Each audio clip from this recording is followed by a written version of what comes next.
It's right up ahead, but let's make sure we weren't followed first. I've been keeping watch, Demoiselle. I haven't spotted anyone suspicious thus far. Huh, very good. But let's not let our guard down for now. I shall find rooms for our respected guests. Thank you, Malus. Now, let's continue, traveler.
This is your base? It's not quite what Paimon imagined. Your accommodations have been arranged. Under the present circumstances, I can confidently say it's the best we have. Well, our funds have been a little tight lately. After all, we don't allow illegal or unethical profiteering. In fact, our funds often come from citizenry who support us. Seems like it's tough times for everyone. But if you have the support of the people, that does sound like it's worth it. To be honest, our financial situation was a lot better back when my father was in charge a few years ago. I'm afraid I'm not quite his equal. Your father... he was the previous boss of Spina di Rosula, right? How did he... Demoiselle, if you'll allow me to explain. No. I'll explain it myself. I suppose I couldn't run from this topic forever. And as partners, this is something I hope they can understand. My father's name is Callus. Yes, the same one they call Callus the Unfaithful in the streets. 3 years ago, he was accused of murdering his own friend. But he chose a duel to defend his honor instead of standing trial. He died in the duelist's ring. Oh no. But I do not believe my father was a murderer. I'm sure he was set up. At the time, I believed that if he only stood trial and was duly investigated, something amiss would crop up and prove his innocence. But strangely, he not only requested the duel himself, but rumor has it that even after being seriously injured, to the point where he could be deemed as having lost the duel, he refused to surrender, determined to die in the arena. 3 years later, I still don't understand why he did that. How could he protect his honor if he's dead? If anything, he gave up his chance to defend himself. The closest piece of info I have is that my father had been investigating the serial disappearances case at the time of his death. Ah, so that's why you're so determined to get to the bottom of that case. That's right. I've also tried to investigate the murder my father was implicated in, but I haven't found a single new clue in my countless reviews of the investigation records. However, I believe that if the murder case is related to those behind the disappearances, they must know something. I must know what really happened. Was my father coerced? Framed? Even if he really did kill his friend, I must get to the truth. If only he'd been more open with me when he was still alive. He even hid the fact that my mother died due to complications when giving birth to me. And now, here I am investigating his death. You really are a handful, aren't you, Papa?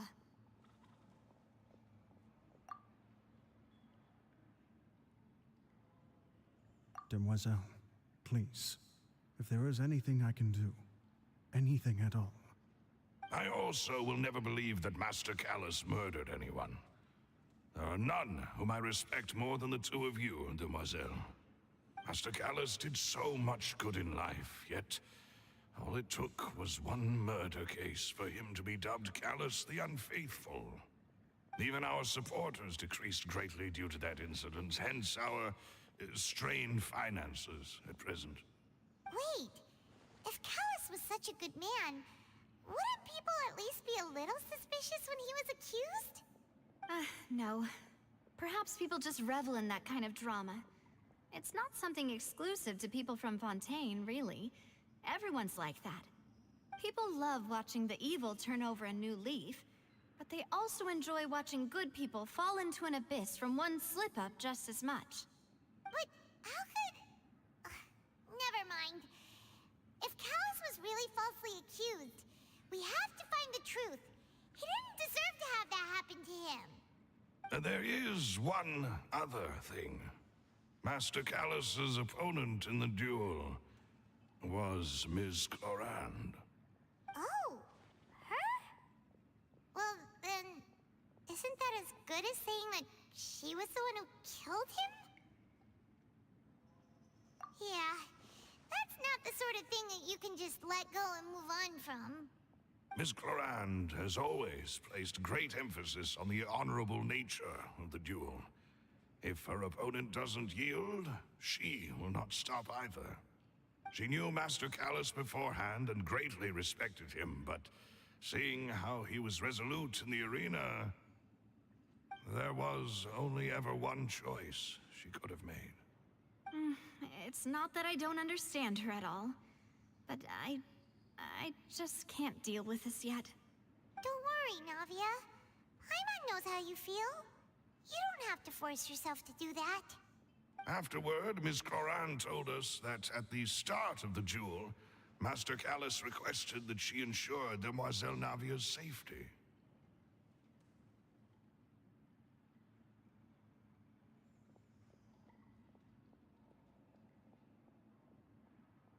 Yes, that is our understanding as well. Oh, Papa. What madness drove you to ask the person who killed you to take care of me? All right, anyway, that's the information I wanted to share with you. Even if it did sound like I was just complaining towards the end. Thanks. You two should go and rest.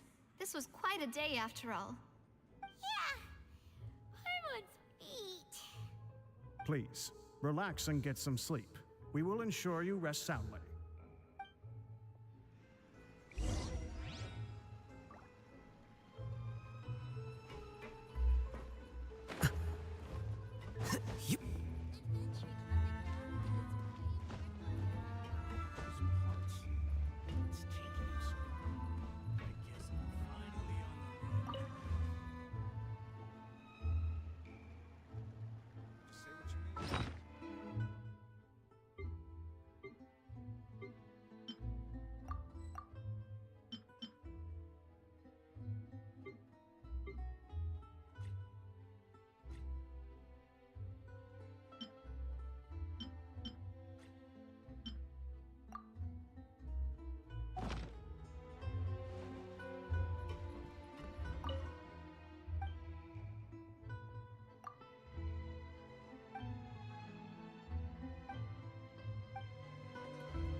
Whether it be responsibility for Spina di Rosula or Master Callus's death, it all landed on Demoiselle's shoulders so suddenly.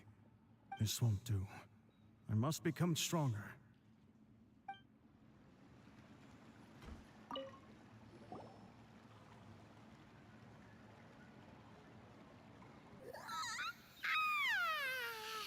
Paimon slept so well. This place feels almost too safe. Huh? Navia? Where did the other two go? I sent them back to Poisson.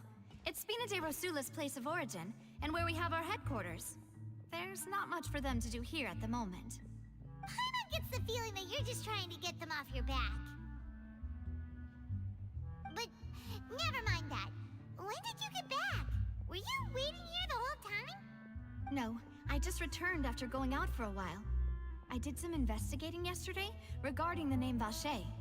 Wait, so you didn't sleep at all? How could I after having such critical new evidence appear? Guess Paimon wasn't speaking for everyone just now, huh? Unfortunately, this name seems to have been wiped from existence. It doesn't seem to have a match anywhere. I suspect that those behind this have already taken steps to hinder an investigation from this angle. But that does prove that this Vacher person is a key witness in the incident. Does that mean we're too late, though? No. There is one ray of hope. One place in Fontaine that they would find almost impossible to threaten, no matter how much they wanted to. And that is the archives kept by Chief Justice Neuvillette. A place where detailed files on all the cases in recent years are kept.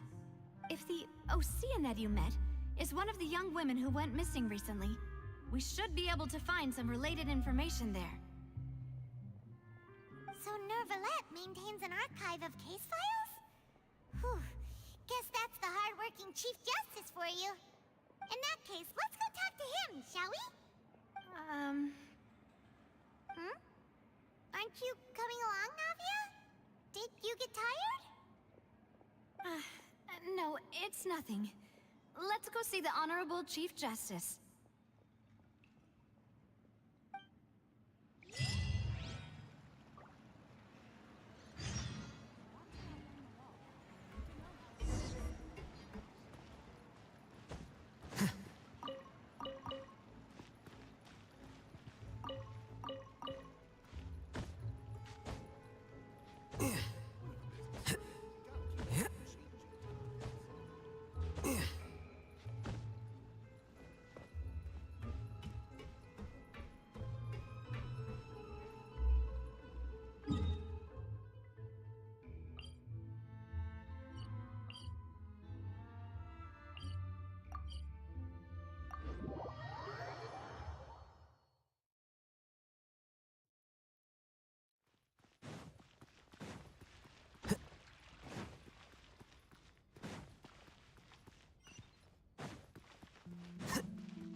It's right up ahead. Come on.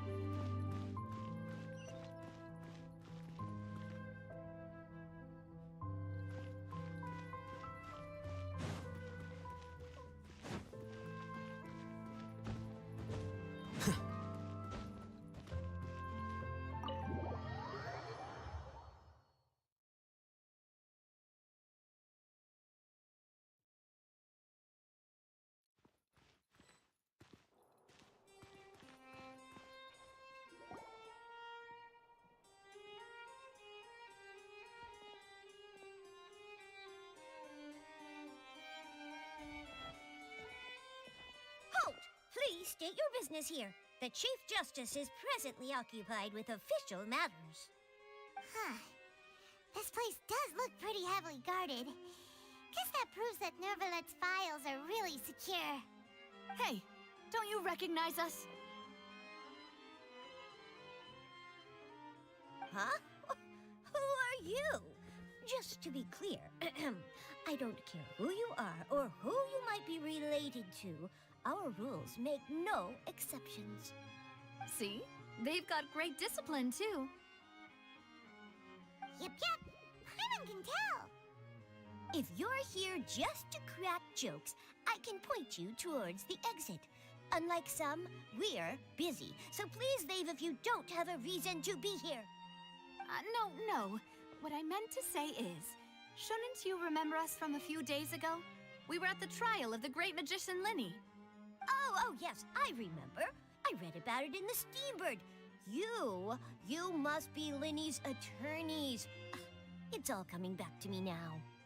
We're here today to report and archive some information on a follow-up case. Huh. Is that even a thing? Of course. Don't worry. We're here on official business. You can trust us. All right, then. I'll let you through. The Chief Justice is just inside. Thanks so much.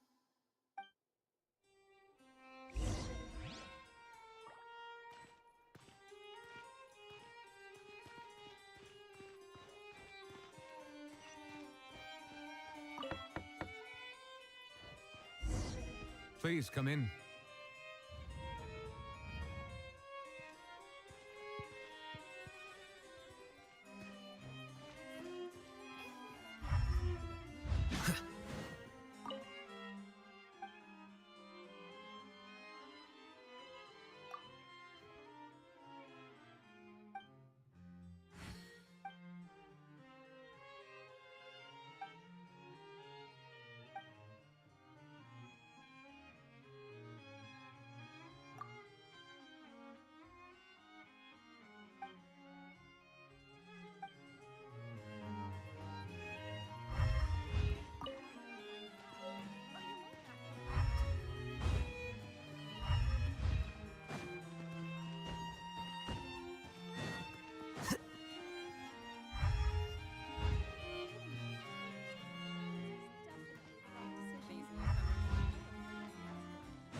Sorry to barge in, Monsieur Nervalet. We only lied to get in because we didn't know any other way. It's all right. Please let me know how I may be of assistance to you. So you're not mad at us? We're looking for a man called Vacher. He may have been an eyewitness in the serial disappearances case. If we can find him, we may be able to unearth some key information on the case. Ah, I see. In that case, please wait here a moment while I browse through the files.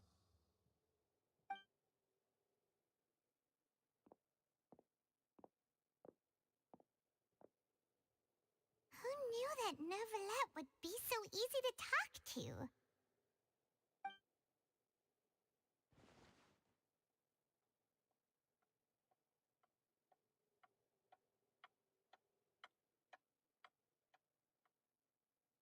Unfortunately, I'm quite certain that no one by the name of Vache has been involved in any case, criminal or civil, in the past several years. There are no records of him either in the files or in my memory. Traveler, what if it was really just a dream? Is that so? All right then. Thank you so much, Monsieur Neuvillette. We'll take our leave now.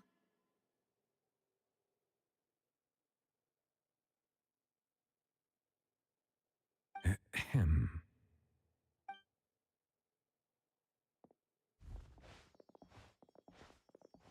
Miss Navia, I can understand how you feel.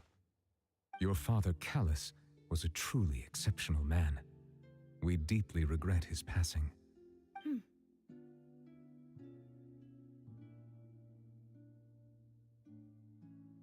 And what are you trying to say, Monsieur Neuvillette? Are you trying to console me? Extend your sympathy? Or just express some tendril of regret? No. You are not trying to do any of that. I can hear it in your voice. There's no emotion behind your words. You only said those things because you felt like you should.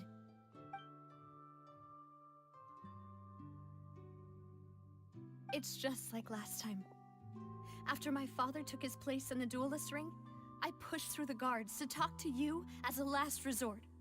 You even told me then that you thought there was something fishy with the case, yet you still allowed the duel to go ahead. In your eyes, the value of a human life is nothing compared to those cold laws you hold so dear. If you truly regret my father's death, then why didn't you call a stop to the duel? Why didn't you give me the power to stop him from throwing his life away? Why did you just let him die, despised and hated by all? Everything was hanging on a thread at that moment. Just the tiniest effort could have changed everything. There are still so many things I never got to tell him. So many questions he still owes me answers to. If you really have no heart, then just look me in the eyes. I, Navia, will show you the true meaning of regret. I'm sorry, Miss Navia. You and my father are truly alike. You keep all kinds of things in your heart and never say a word to anyone. It's not so much that you can't feel, but that you would never express anything. Oh well. In any case, everyone already knows full well the apathy of the Chief Justice. My apologies for taking my emotions out on you, Monsieur Chief Justice. Let's go, Traveler and Paimon.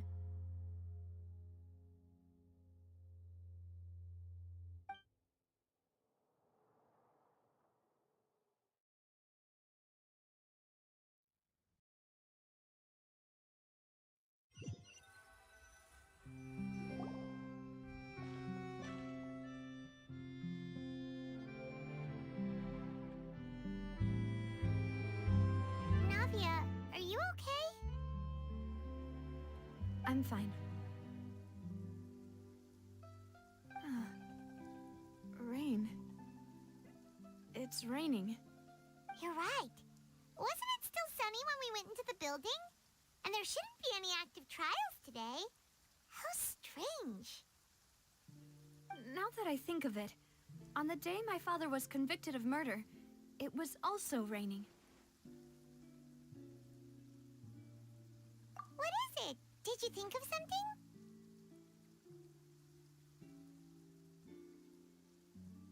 Yeah, he was outside.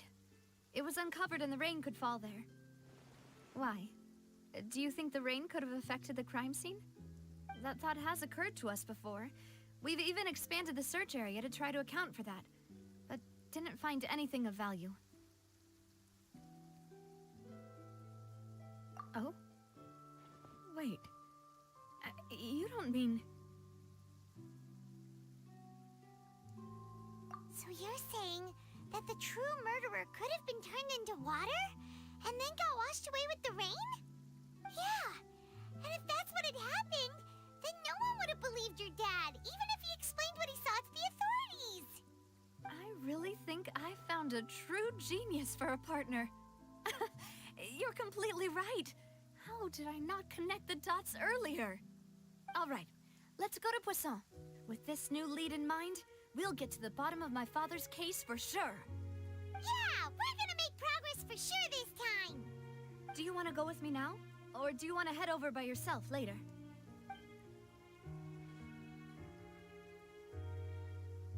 Great, let's go then.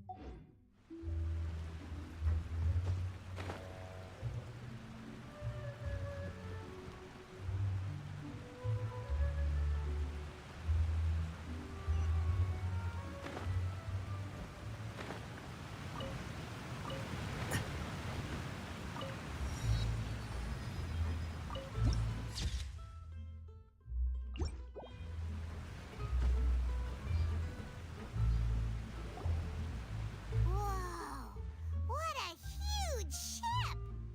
Why would a ship be anchored at a place like this? There's no need to be so surprised. While it may look like a ship, it's actually Spina di Rosula's headquarters. My father was the one who asked for it to be built like this. Perhaps our taste in exterior design is the only thing we occasionally had in common. A gigantic and glamorous ship embodies discovery, opportunity, ambition, and conquest. It symbolizes Spina di Rosula's bright and limitless future. And Paimon thought you were bluffing when you said Spina di Rosula had a glorious past. Paimon was confused why a group with such a history would live in the sewers. But now that Paimon has seen this ship for herself, she's been convinced. Well, Poisson is where Spina di Rosula began, after all. It's our main base, our home.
We're back! Apologies for the wait, demoiselle, and our most important partners. You said before that you still had some business at the court. What brings you back to Poisson so quickly? About that. It's because my partner here reminded me of something really important. You see, what if my father's case had something to do with water from the primordial sea? You still remember, right, Malus? On that night, it was raining? Yes, the case was quite similar to that of Mr. Linney's. Both were what you'd call impossible murders. a bit more about what happened before? Yeah, of course. Many years ago, something called synth began to gain popularity in Poisson. At a glance, it was a kind of drink that could excite your mood and produce many pleasant hallucinations. Wait! Didn't that guard guy who turned into water also mention that the primordial water could be used to produce some kind of potion? Yes, he did. Considering what we know now, it's almost certain that synth is created using water from the primordial sea. If you drink synth for an extended amount of time, you'll suffer many side effects, such as losing the ability to focus or control your emotions. And if you were to stop drinking it completely, you'll experience flashes of paranoia and anxiety while lacking energy to do anything. It's an extremely dangerous substance. As he oversaw Poisson, my father was compelled to put a stop to synth abuse and called for a complete ban of it. Boss's uncompromising attitude incurred the synth vendor's wrath, but no matter how much they threatened or bribed him, he refused to yield. Not only that, Boss became determined to find the mastermind behind the synth operation and put an end to the problem once and for all. Yes, but the enemy was very cunning. So he could never get anything out of the dealers, all of whom only sold the stuff and weren't privy to the rest of the operation. Recognizing that, my father decided to contact the dealers in secret and cultivate personal relationships with them. Finally, he was able to convince someone to become his informant. The man's name was Jacques.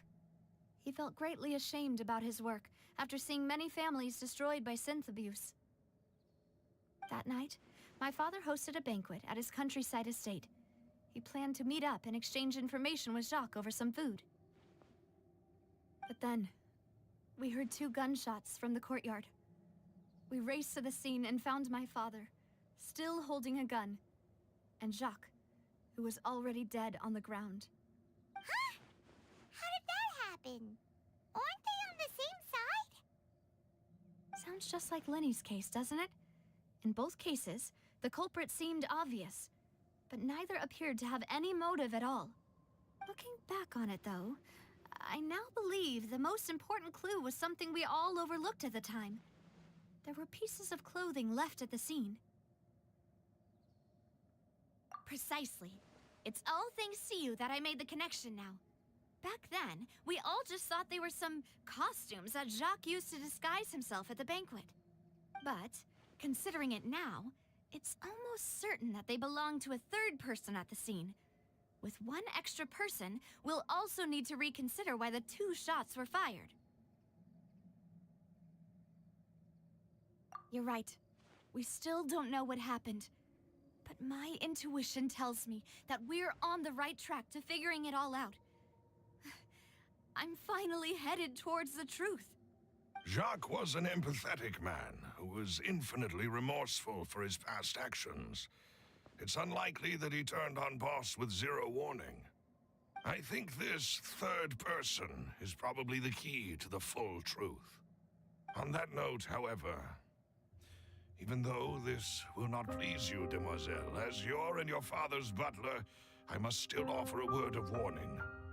Our opponent is insidious and cruel. They are extremely difficult to deal with, and Boss has already lost his life trying to bring them to justice.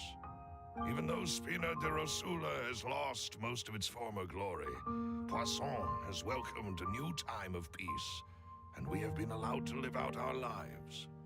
There is no need to follow your father's path.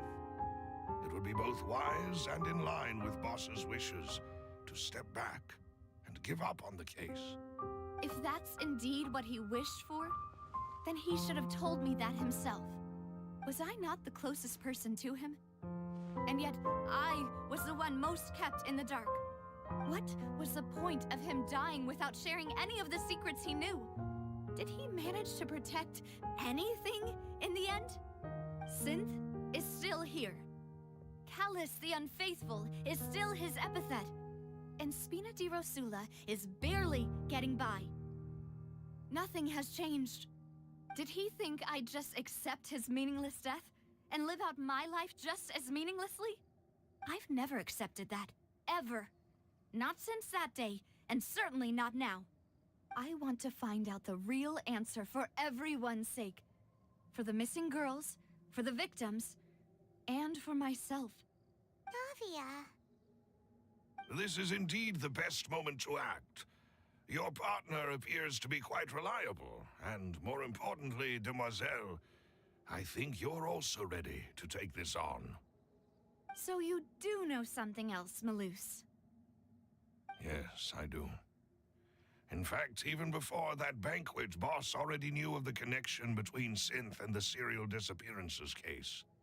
But what drove all the tensions to the boiling point was the revelation that you, Demoiselle, had been selected as the next target to disappear. What? Boss also didn't tell you that he had been diagnosed with a rare illness. The doctors told him that he had no more than 5 years left to live. And the serial disappearances case caused him great anxiety. 5 years was nowhere near enough time to resolve this long-standing conflict.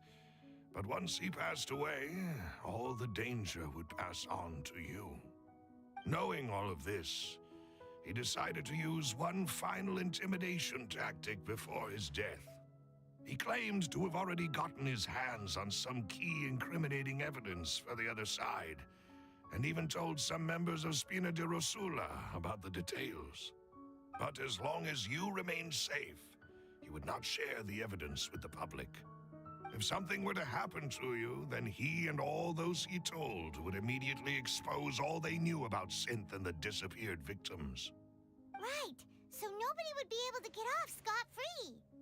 As we've seen, Boss's tactic has worked. Even though Boss has been gone for a long time, the other side has not tried to take Demoiselle's life. No, I don't believe it. He never appeared to look sick to me. No father wants their daughter to see them weak and haggard, especially someone as proud as Boss. To him, dying in a duel and suffering lasting dishonor as the unfaithful was still far preferable than losing face in front of his daughter.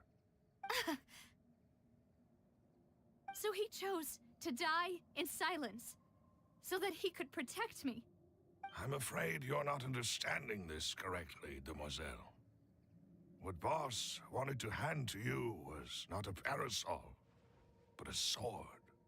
If Boss's spirit could hear you telling me that you want to find the answer for the sake of everyone involved, I'm sure he'd be extremely proud. That fool. Couldn't he have just given it to me straight? No. He might have set up everything precisely because he never thought I'd be able to understand him. Is that the amount of confidence he had in me? And what if I was never able to make it to where I am now?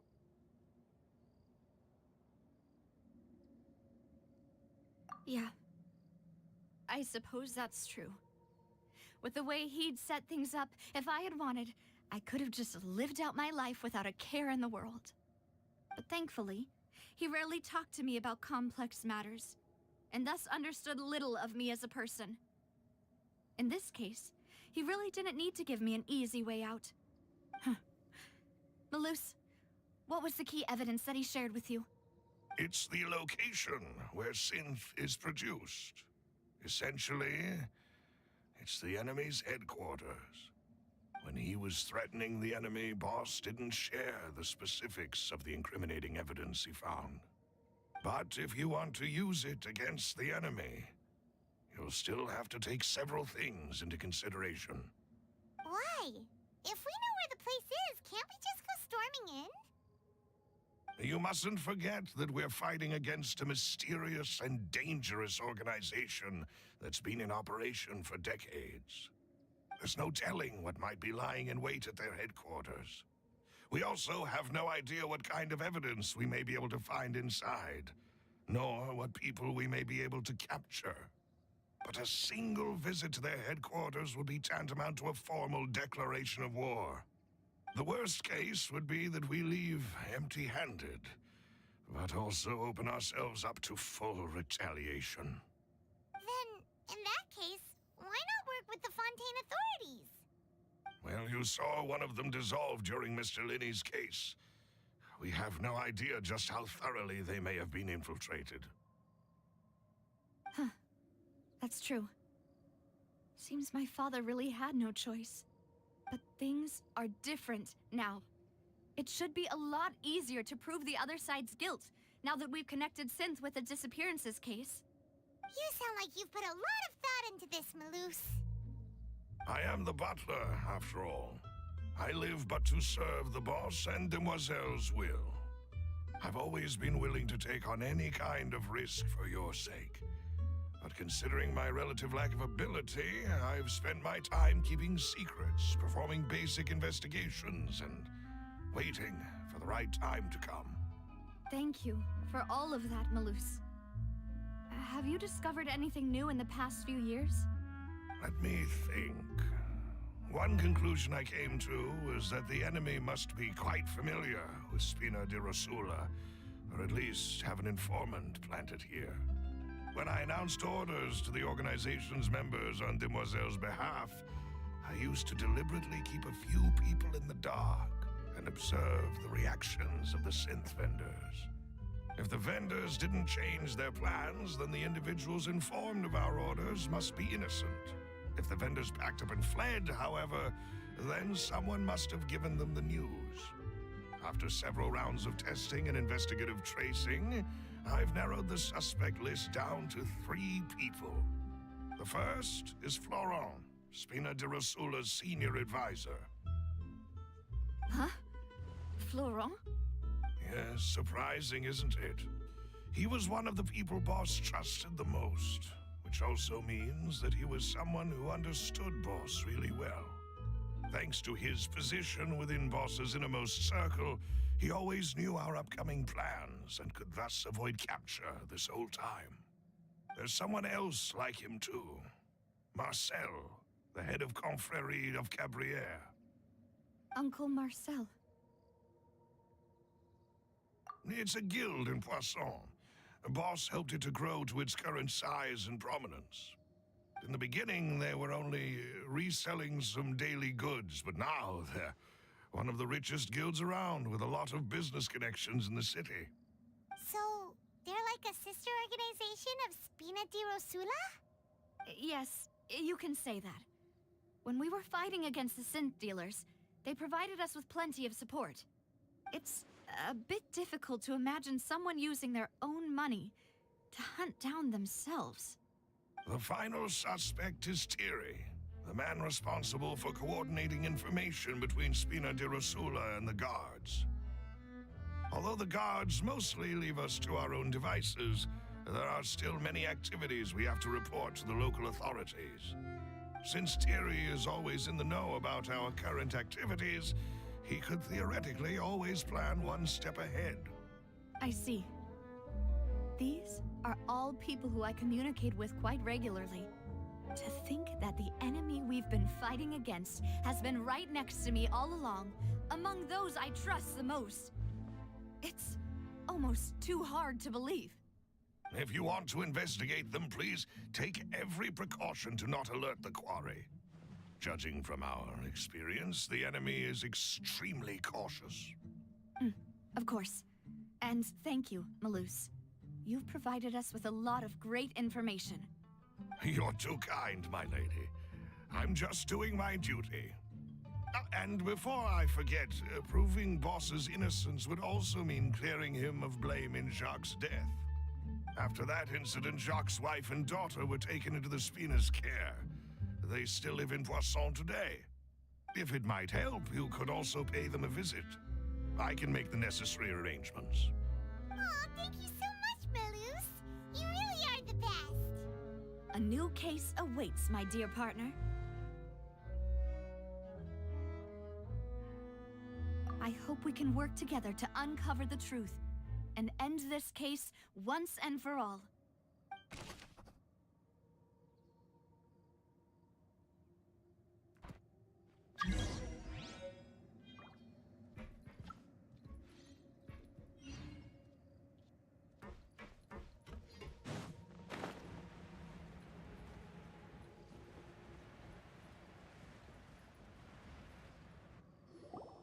It is settled, then. Please excuse me, and enjoy your conversation at your leisure.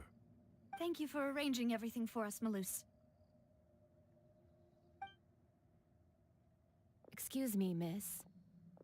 Do you need anything from us? Oh, Hey, Navia's all quiet. This isn't like her at all. I'm sorry that I only came to visit after all this time. After what happened, I didn't know how I was supposed to face the two of you. Ah, if it's about that, there's no need to apologize. After my husband died, Spina di Rosula sent us a lot of mora and support. I understood your guilt and apology to be genuine. But aren't all of those things nothing compared to the loss of Jacques? I can understand the kind of pain that comes with losing a father so needlessly. You don't understand at all. I didn't know how to face you, because I didn't know what I could possibly bring as a consolation gift. I know only the full truth could bring closure to you, and to all of us. Mm-hmm. I'm sorry. I appreciate the sentiment, but you don't have to carry all that guilt. On the matter regarding my husband, my daughter and I have more or less found our answer already. Would you mind sharing it with me? I really can't believe that my father could ever bring himself to shoot Jacques. I always knew that my husband's money was earned through others' suffering. He told me countless times that if he could turn back the clock, he would never go into the synth business again. He had many regrets, and felt that he took the idea of providing for his family too literally. For the longest time, he thought Mora was everything. So when Mr. Callis came to him with a proposal, he accepted it almost immediately. He tried to be as careful as he could, but even so, he was still found out by the higher-ups. They found out about his betrayal? Papa didn't say that exactly, but Papa did tell me that I should never be ungrateful. Before he left that day, he told me that he had no choice. It was only later that I realized it was his final farewell to the two of us. I don't know that for sure, but you could say that's the conclusion I eventually came to. Which is why I'm the one who should feel guilty. Callis had always taken great care of us, both when he was still alive and after he passed away. Even if he fired the shot that killed my husband, it was likely in self-defense. It is impossible for me to hate him for what he had done. But Mama, why is Papa still the bad guy if he did the right thing? Papa always wanted to be a good man, so why did he have to do a bad thing in the end? Well, things aren't always as they seem. You still feel like your papa was a good man, right? Yeah, Papa was a really good man. The best in the whole world. Then you should hold on to that. If a good man had to do a bad thing, then he must have had his reasons. Regardless of whether he left you a parasol or a sword. He must have done so to give you a better life. Oh. Thank you for everything you've told me. I will definitely find the truth. The current state of things is not something I'm willing to just sit back and accept. Thank you. I'm very grateful to hear this from you. Even though your personality is quite different from your father's, your determination when you speak is really similar. You really think so? That's the first time anyone said that to me.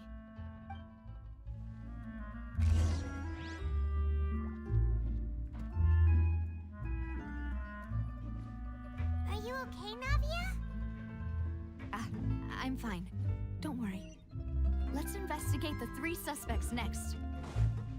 Florence should be nearby, and we should be able to find Thierry and Uncle Marcel in the city. I'll get myself together on the way. So please don't worry.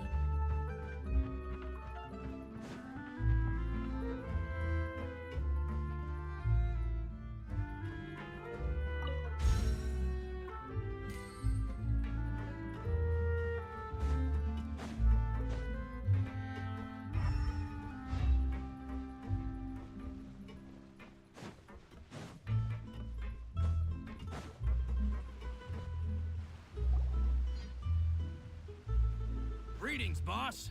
How may I be of assistance today? I'm sure you've heard about what happened at the Opera House. Someone got turned into water right in front of us. Yeah, I've heard. With something that dramatic, I'm sure journalists will milk it for all it's worth. And it'll be all the talk for the next several weeks. It also reminded me, on the day that the incident happened with my father, it was raining outside, and we found some clothes left at the scene.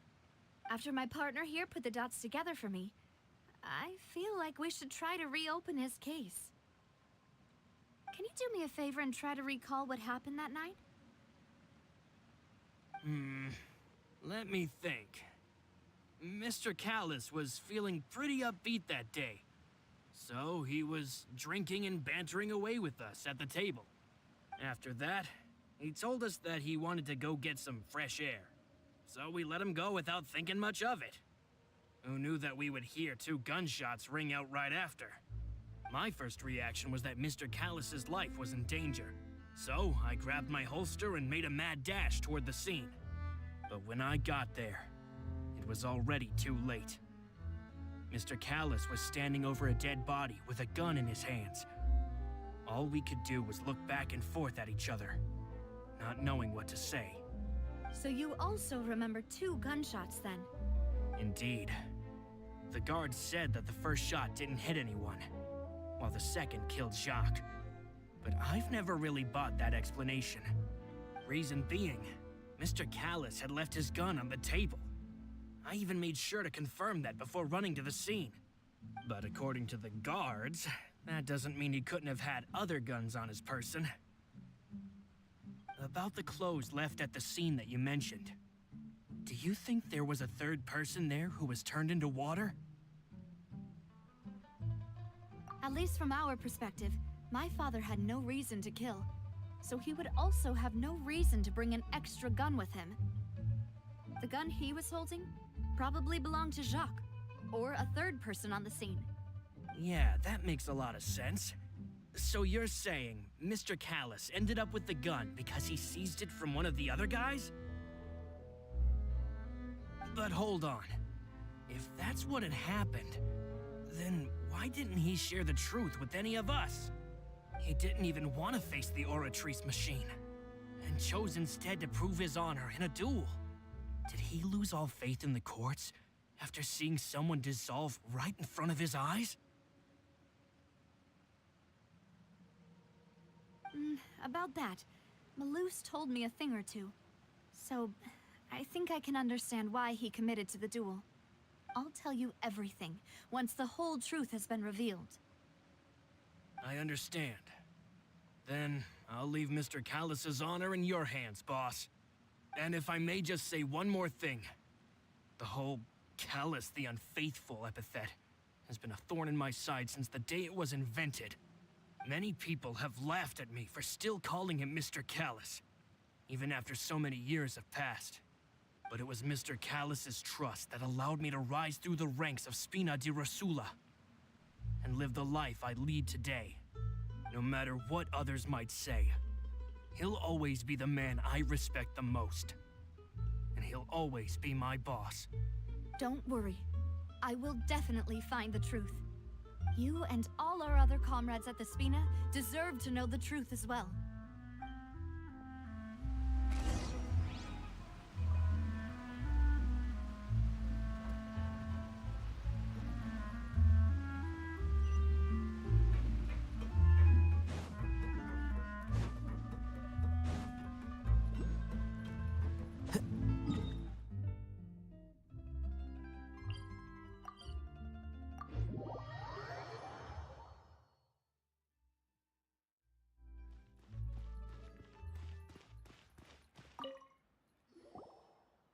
Thierry, it's me.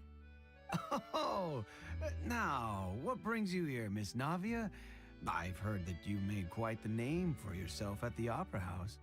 Oh, so you've caught news of that already. Oh, okay. Hey, I'm also a member of the guards, you know.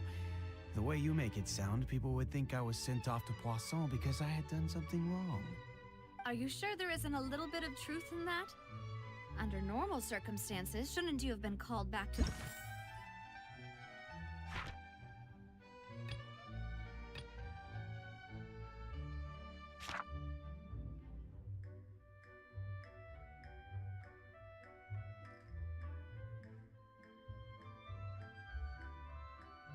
City already?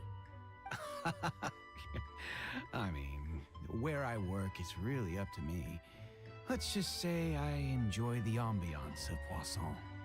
Callus did a fantastic job running the town, building Spina di Rosula from the ground up and clearing many obstructions in my way. It would be next to impossible for me to find a similarly easy but high-paying job in the city. Anyway, enough chit-chat. Are these two friends of yours? You, here for some formal business? Yes. These two are my partners. What happened at the Opera House made us realize that Linny's case and my father's may be related. We're trying to reinvestigate the details of my father's old case. Ah, I get it. You think there might be more to the case now that we know people can be dissolved into water, right? I was also flabbergasted when I first heard of it. If you want to go through the original files from your father's case, I can help you look for them. That'd be much appreciated. Thank you. Actually, I have another question. Do you have the authority to dispatch Gardamex? Of course. Without them, I couldn't possibly handle Poisson on my own. Why do you ask? We definitely can't use them to forcefully get more evidence for your father's case. Well, you see, just recently, we were attacked by a horde of unnumbered Gardamex in the city. So, if you hypothetically wanted to do something against me, all you would need to do is get rid of the mecha serial numbers and send them after me. Then you think too highly of my abilities. Dispatching mecha is very different from controlling them. If I had to make an analogy, when you order a dish, the chef will make it for you. You can ask the chef to cook, but not to massage your shoulders or carry your baggage. If you try to make unreasonable demands, the chef would just think you're out of your mind and ignore you completely. The same goes for me and my Gardamex. Removing a serial number is also not as easy as you might think. There are a lot of complex steps to it, and it's almost impossible to keep it a secret. So I can promise you, those mecha were definitely private units. They're certainly not cheap. So, whoever their owner is must be super rich, powerful, or both. Now that you mention it, though, being in the synth business would definitely be profitable enough to afford this. Oh, then you're officially in the clear, Thierry. Oh, thank you for the vote of confidence, Navia. Jokes aside, I'd like to wish you all the best with your investigation. I'll be staying in the city for a little while, so just come find me if you need any support from the guards.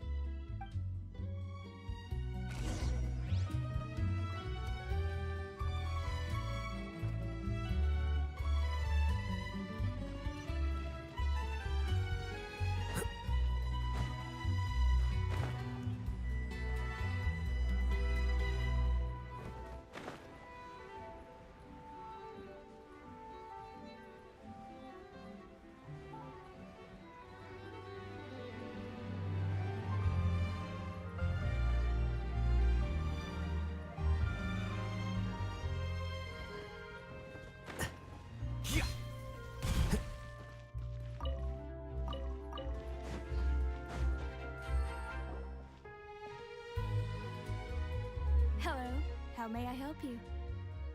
I'm here to see Marcel. Could you please let him know? You can just say Navia's looking for him. Sure. I will let him know right away.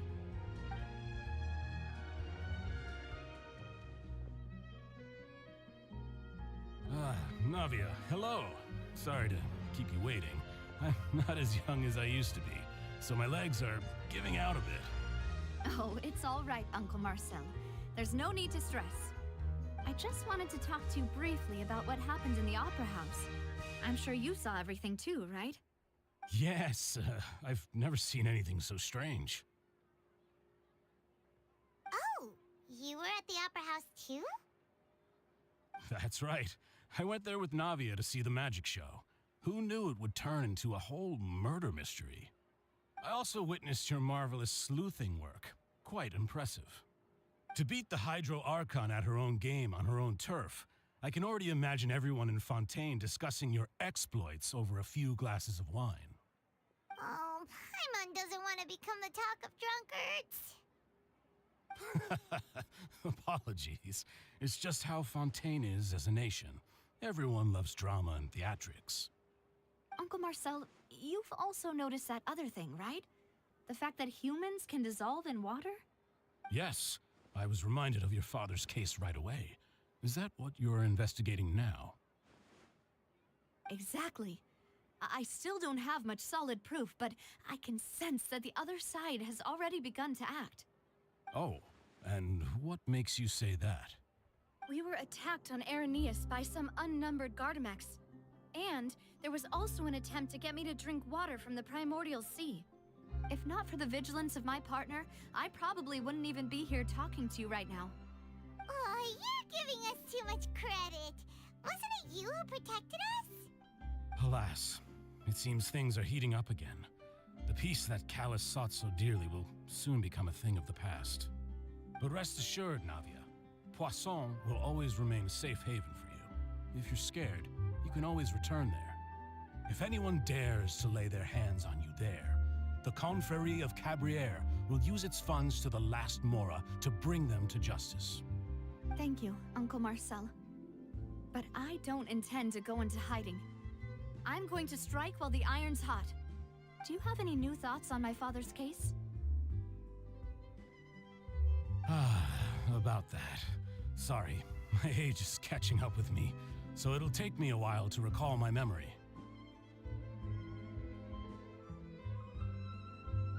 The Confrérie was responsible for that banquet, so I was out and about the whole time making sure things were running smoothly. I didn't even have the time to drink with the guests. Then I heard the sound of a gunshot, and the rest was history. Oh, it's okay. No need to push yourself. We'll ask around some more, see if there are any valuable clues elsewhere. Sounds good. Just let me know if you ever need Mora. All my wealth comes from Callus's patronage and support. I'll spend however much it takes to clear his name.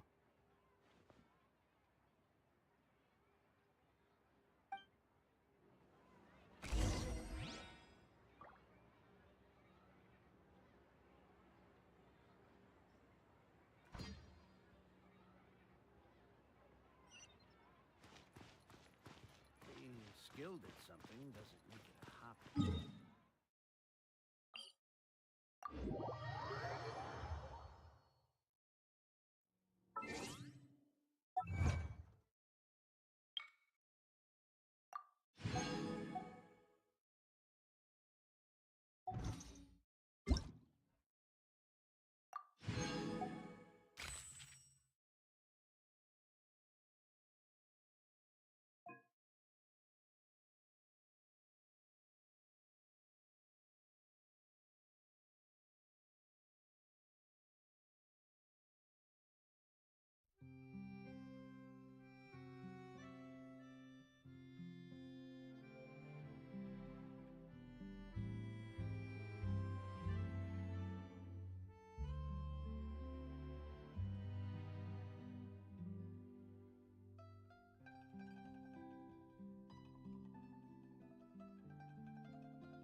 scribe's work is simpler, which is exactly why I took the position.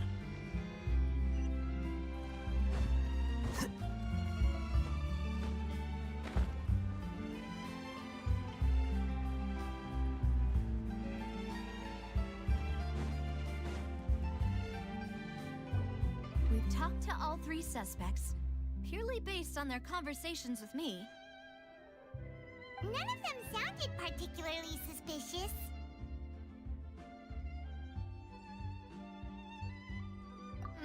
I suppose that's to be expected, though. If a single conversation's all that's needed to find them out, then my father wouldn't have needed to investigate the case for so many years. Anyway, even though we didn't make a breakthrough, let's still compile what we were able to find. But where should we start? Ah, you're right! Flora mentioned that Callus probably only ended up with the gun because of circumstance. That makes sense. According to Jacques' family members, he already told them that he had been discovered, and that he had no choice before he left home that day. If I had to guess, he probably received an order from the synth boss to kill my father. Had he refused, he and his family's lives would have been forfeit. So, Jacques fired the first shot?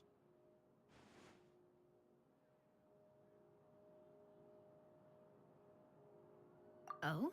And why is that? Ooh, that's a good point. Jacques probably already knew that he was just being used as a tool for murder. And once he had completed his mission, he'd be of no more use to his boss. Huh. So, what would make more sense from his perspective would be to turn his back on the Order and seek protection from my father. Makes sense. But without evidence, that's still just a theory. Besides Jacques, the attack from the Gardamex has been bothering me quite a bit as well. It's obvious that our enemy has become more antsy after the secret of the primordial seawater was revealed. Do you think he knew, even then, that we'd follow this lead to the end? Given everything that's happened since, it's quite possible. But who among the three suspects would have the ability to control privately owned Gardamex?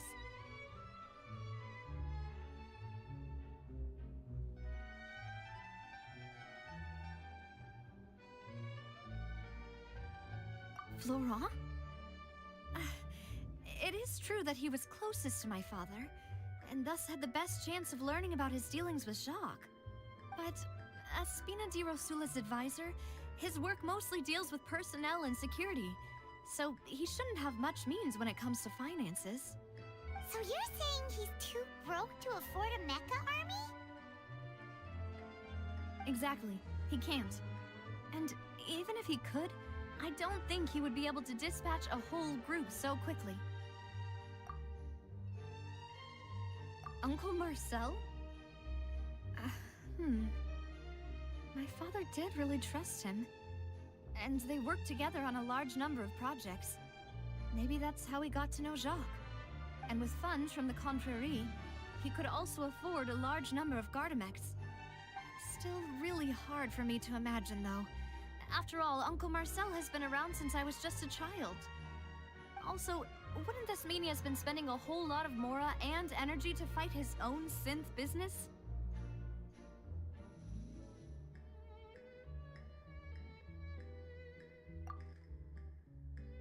Thierry, you say? Huh. It is possible that he's figured out a way to convert the Gardamex for personal use. But I didn't feel like he was lying when he was talking to us about the mecha. I also don't think he'd be able to keep that kind of tampering under wraps. Yeah. Had he actually tampered with the mecha, we'd be able to prove it with a simple check of the guard's inventory. If the mecha were taken from the guards, it should be pretty easy to find out when and how that happened. Who could it be?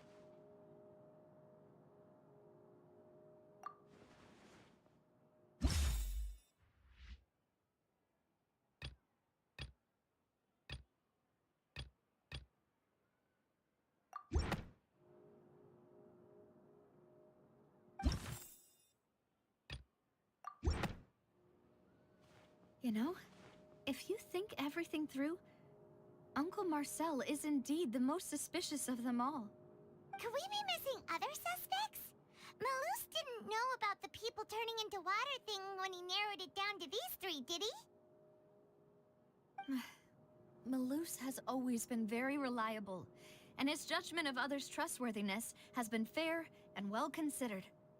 When he laid out his case for the three, the rationale he gave me made a lot of sense as well.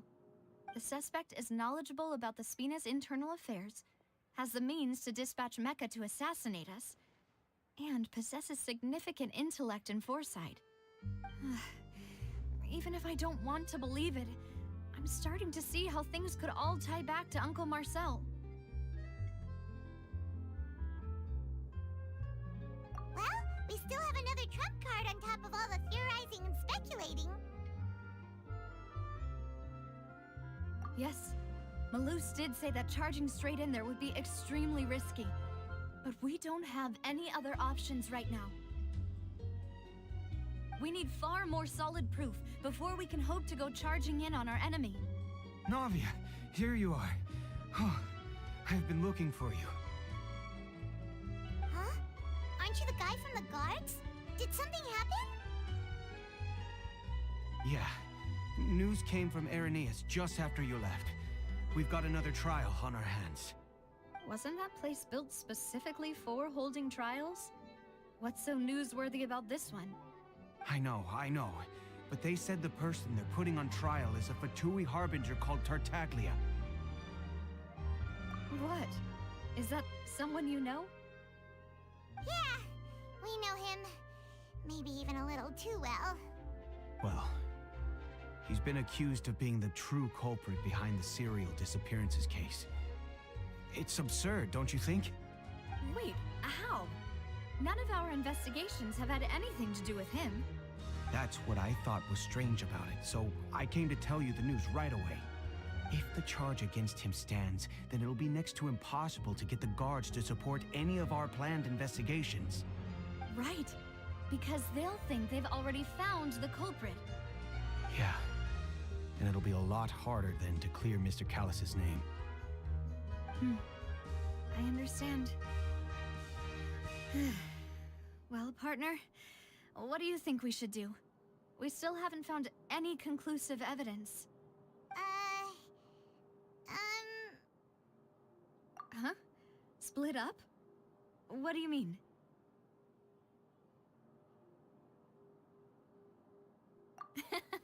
Just as expected of my partner. Since this is a trial about the serial disappearances case, the culprit's attention will be focused on Irenaeus, leaving his home base wide open. You're right. This is our best opportunity. All right then, let's do this. I'll stall them at the Opera House and charge Marcel as the true culprit. I won't have any chance of making that charge stick, though, unless we find more evidence. It'll be up to you to make it back in time and hand the decisive evidence to me. We'll help you, just like you helped us in Linny's trial. Demoiselle, please allow us to accompany you. I'm ready. Ah, Malus, Silver. When did you two get here? We heard that you'll be leaving Poisson and figured that you might require our assistance. It's our hope that your confidence will be bolstered with the two of us by your side. Thank you so much. Then, let's make haste for Irenaeus. Paimon, Traveler, I'll see you at the Opera House. See you then!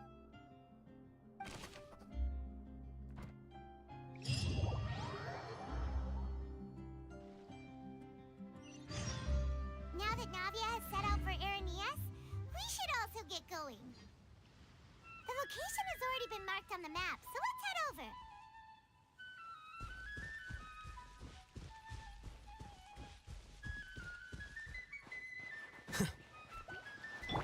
Rain outlines your fate. Buckle up!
is underwater. Let's go and try to find the entrance.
Can't sleep?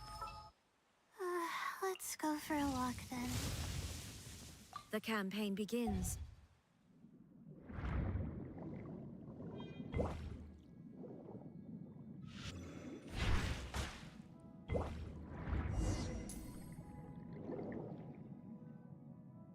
Finally found it! Huh. So this is the entrance that leads to the synth production base. It sure doesn't seem out of the ordinary at all.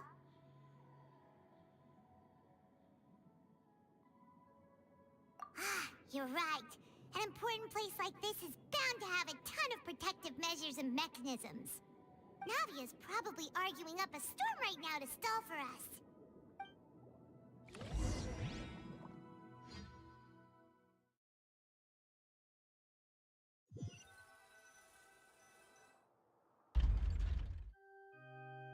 It would appear that I must repeat my question again, Mr. Tartaglia.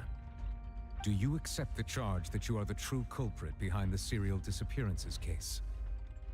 To be perfectly honest, I don't understand your country's complicated court system, or the reason why I'm being charged with something I've never even heard of. However, I did hear that people who have been charged can choose to participate in a duel to clear their name.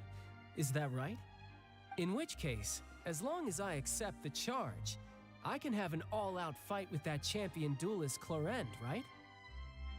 I've got to admit, that's one of the most enticing offers I've ever received. When I privately sparred with her last time, she was obviously holding back. Real disappointing. Hey! Don't you understand? You're currently the prime suspect for a major case. This isn't the place for you to be looking for fights. Oh? Sounds like the Hydro Archon wants to lecture me on the ways of the Opera House. Then why don't you duel me too? I'm the kind of student that learns best in the heat of battle. No. That's not what I meant. Alas, it would appear that communication with the defendant is going poorly, and we have made very little progress. In that case, let me explain everything from the very beginning again. The goal of this trial is to determine the culprit behind the serial disappearances case. That case had nothing to do with him. You've got the wrong man. Huh? What's going on? Why is she interjecting again? I told you it couldn't be one of the Fontaineeeee harbingers. Miss Navia, this is the second time you've interrupted the court proceedings. I only tolerated your behavior last time because you were able to provide the court with a key eyewitness. But that was an exception rather than standard court protocol. I can very well charge you with contempt of court for your interjections. Oh, please. Did you ever think I had any respect for this place's pointless theatrics? We can put that discussion aside for now. I'm not here to argue with you. I'm here to charge the true culprit behind the serial disappearances case. And if my charges prove true, then Tartaglia here will be proven innocent by default, correct? Oh, a young lady has charged in and offered to clear my name. How fascinating. Well, I'd gotten half bored to death by all these rules and procedures anyway, so I'll take you up on that offer. So, Your Honor, is there nothing else for me to do now?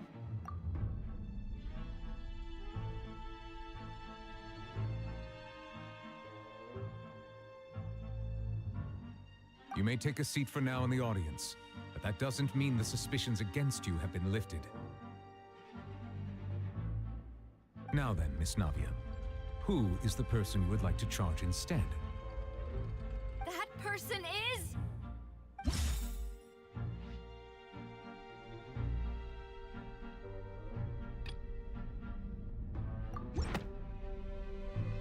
Marcel, the head of Confrérie of Cabrières.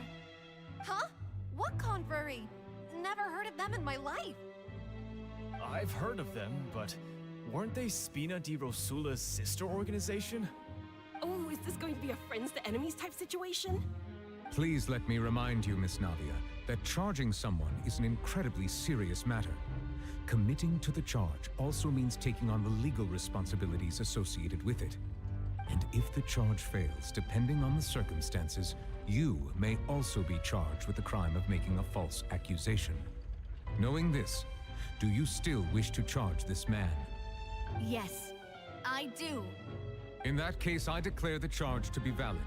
Miss Navia and attorneys, please take your places on the court. Members of the guards, please contact Mr. Marcel right away so that he may stand trial.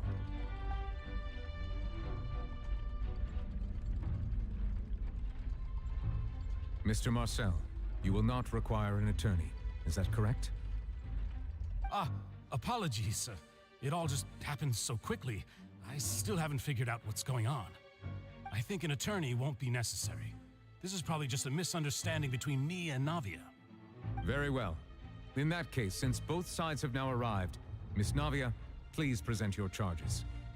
I would like to take everyone back to 3 years ago, to the case of Callus the Unfaithful. Only through elucidating what really happened in that case can we connect all the dots for the serial disappearances case. Navia, do you really think that I was the one who killed your father? Come on, why would I do that? Callus was my benefactor, and remember both you and I only ran to the scene when we heard the sound of a gun. If that's enough to make me a suspect, wouldn't that make everyone at that banquet a suspect as well?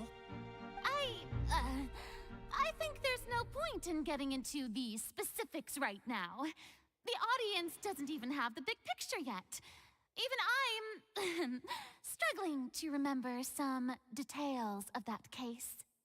Exactly correct, Your Honor.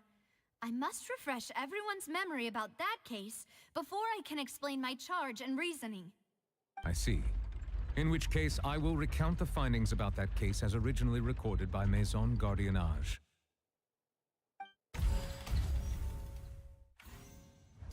On the day of the murder, Spina di Rosula hosted a large banquet in a countryside estate owned by the Confrérie of Cabrières.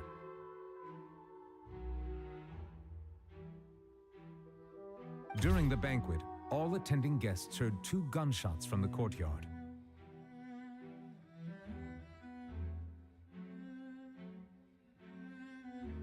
When the guests arrived at the scene, they found the primary suspect, Callus, holding a gun, while his acquaintance, Jacques, lay dead from a gunshot wound. The guards' investigation did not recover any other firearms from the scene. As a result, they concluded that the suspect's first shot must have missed, while the second must have taken Jacques' life.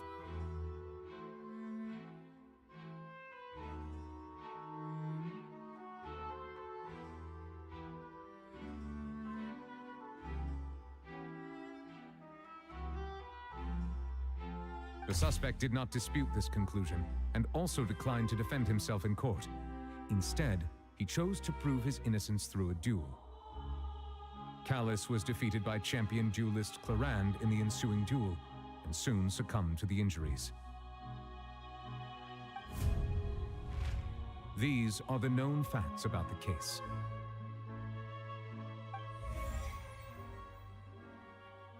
The one with the motive to kill was Jacques, not my father. And even so, Jacques still had no reason to pull the trigger. In truth, the third person shot Jacques first, and was shot in turn by my father when my father seized the gun from him. After that, the true culprit turned the third person into water, erasing all traces of him from the scene. Thank you for the summary, Your Honor. Of course, the guard's conclusion appeared quite sensible to us at the time. However, we should revisit the case now that we've gained new information about the abilities of water from the primordial sea.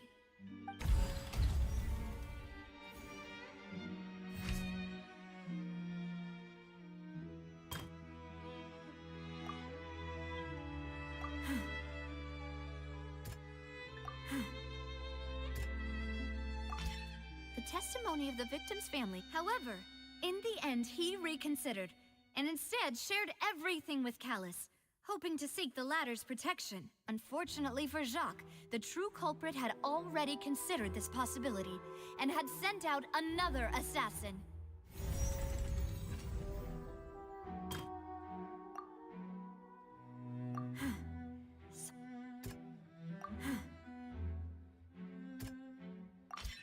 This assassin first shot Jacques, then turned to shoot Callus, only for Callus to wrestle the gun from him and kill him instead.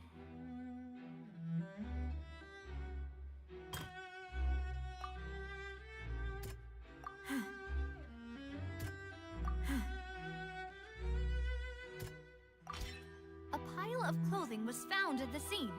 The guards once believed they were used by Jacques as a costume to disguise himself. But now, it is clear that the clothes were proof that there was a third person at the scene, and that they were turned into water after committing the murder. Since it was raining that day, the culprit was confident that they could use the rain to wash away all traces of their dissolved accomplice. Realizing this, the true culprit caused the hired assassin to dissolve into water, leading everyone to believe Callus was responsible for Jacques' murder. This is the true version of events.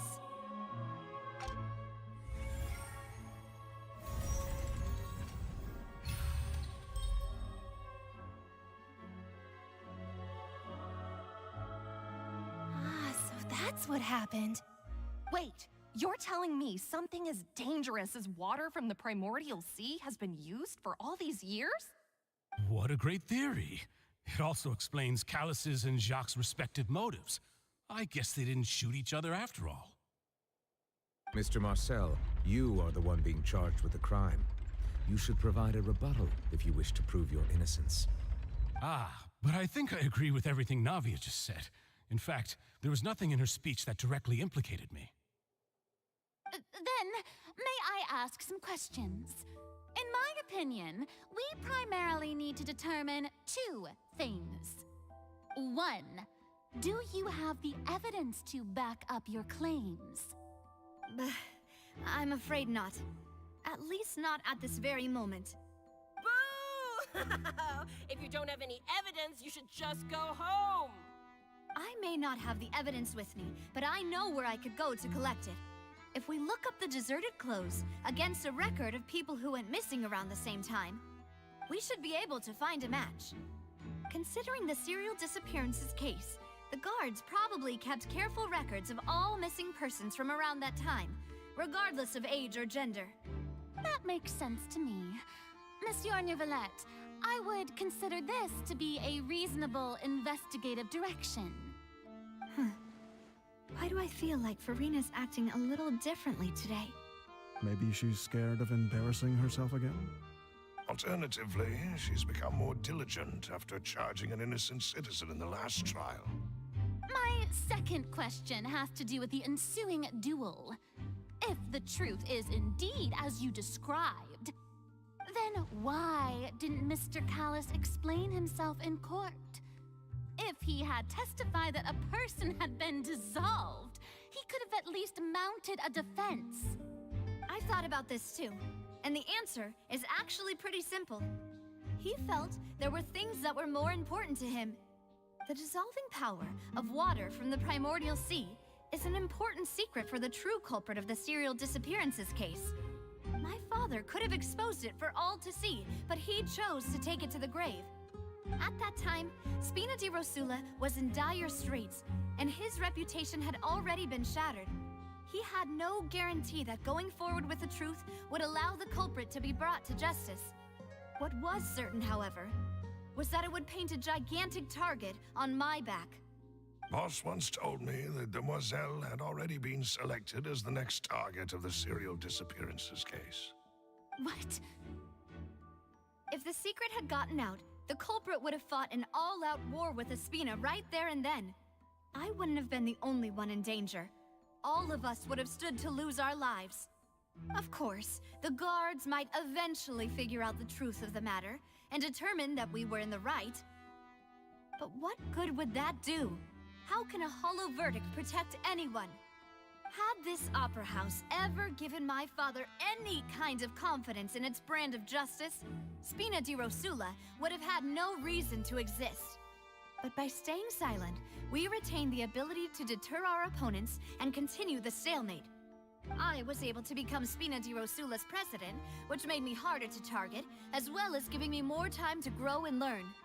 And once I have figured out the truth and stepped up to the challenge, I will do what this opera house cannot, and restore my father's truth and honor back to him. So, you mean to say, your father intended to die in the duelist's ring? That's right. Do you have any proof? Of course. All you need is to ask his opponent, Clarand.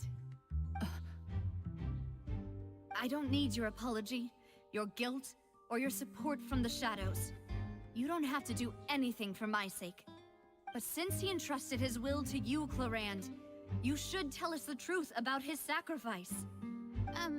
So, during the duel, did you believe that Callus was intending to die? Yes, I did. As a champion duelist, I've fought many battles and taken a countless number of dishonored lives. In my line of work, I've seen all kinds of people give their all for the faintest hope to continue living. Some were determined, others passionate, and some even manic and twisted. Just one look and I can tell if a duelist is hoping to live or if they're looking to die. I hereby swear on my name and honor as a champion duelist that Mr. Callus never intended to leave the ring alive. Since that's your testimony, I have no more questions. It appears there really are good grounds to reopen this case. I concur. However, Miss Navia, you still have not explained the link between your father's case and the serial disappearances case. Right?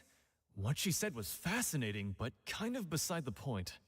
Wait, weren't they just talking about the serial disappearances case? Of course, Your Honor. The two cases are connected via a matter of timing.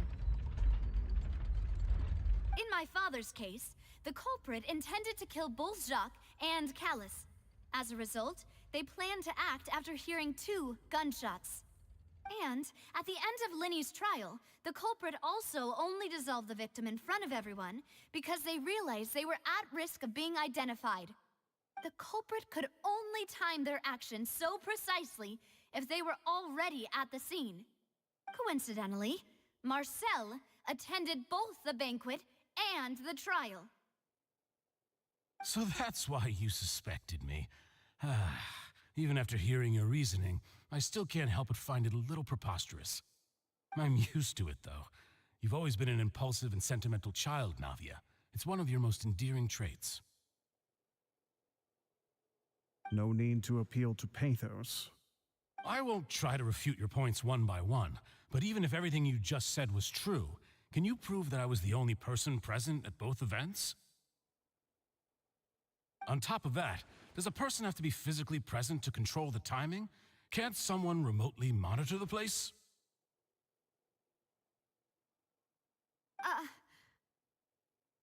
Don't know what she can say to that. I know that even with that, you might still think you can reduce the list of suspects with some further investigations until I'm the only one left on the list. Alas, who won't feel at least a little hurt by an accusation of murder from a girl you see as your own daughter? But if I were to dismiss this completely, you'd also think I'm not being considerate of your feelings. Ah well, let Uncle Marcel teach you another lesson. Do you know what the biggest flaw in your reasoning is? I suppose you're gonna tell me anyways. It's timing again. I'm a businessman by trade, From that standpoint, there's no reason for me to kidnap young women. It's a high-risk action with nothing to gain. In addition, I left my home in Snezhnaya when I was young to come to Poisson and work in some trade. My business only thrived when I received Callus's patronage. But the disappearances began before I ever stepped foot in Fontaine. I do apologize, demoiselle. This was my mistake. No, it's not your fault. I'm sure he had come prepared. Is there anything else you'd like to say? Would you like to check the date of my first business license against the first known case of the serial disappearances? You can also take a look at my border entry records, or ask my friends and family when I left Snezhnaya for the first time. Could those records and testimonies do something to appease the unspeakable anguish in your heart? Seems like she got the wrong guy. At this rate, Navia will be convicted for falsely accusing him.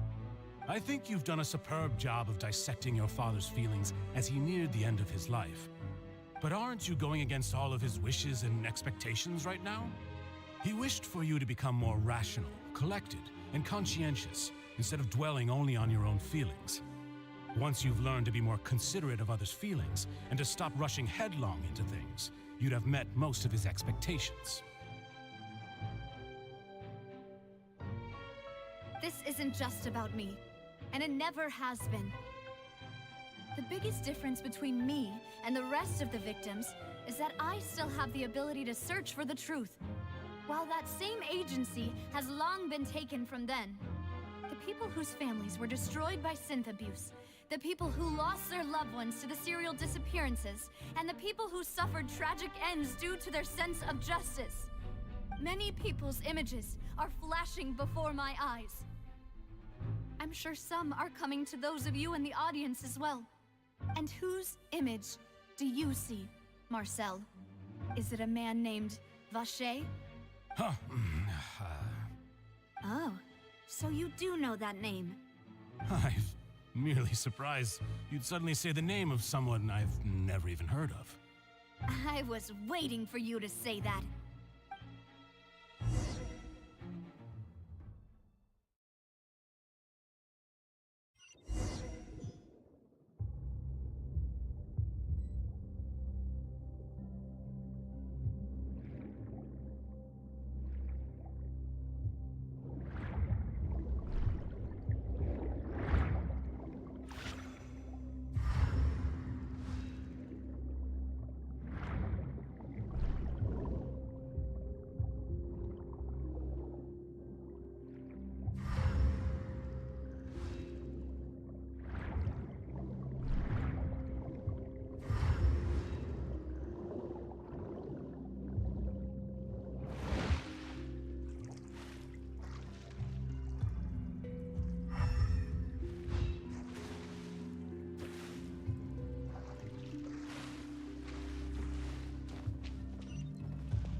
There is no escape. Stay put! And Shroud, I hear everything.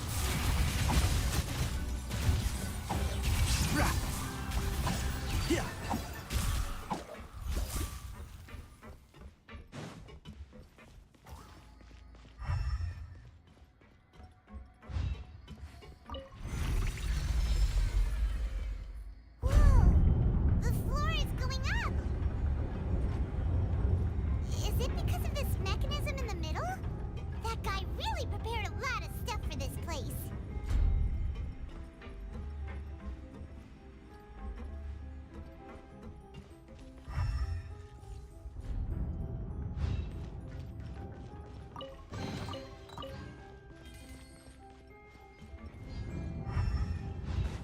Keep up.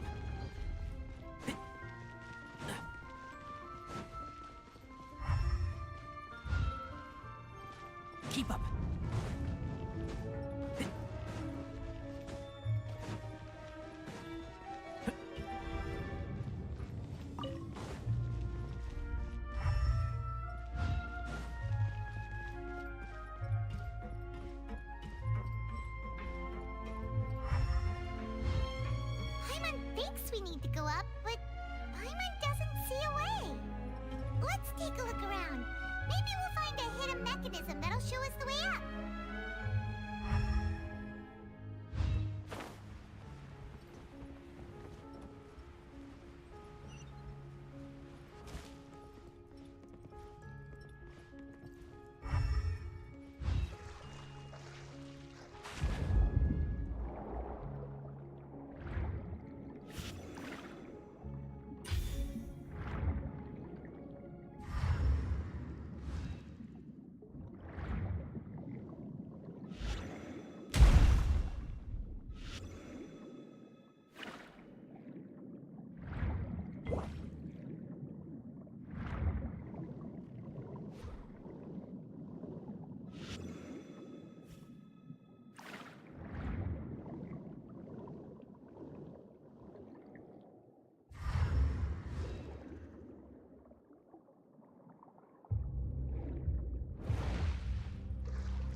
The water level is rising!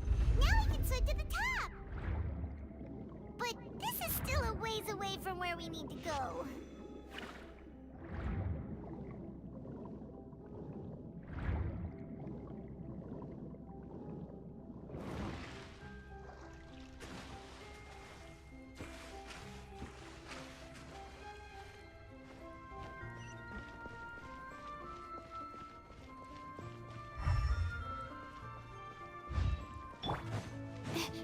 The night is cold. Shine down! You, Blade! One with the force. Let's nip that in the bud.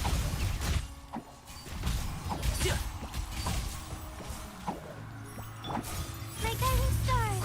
Oh, mine's Illusion shattered! stay put!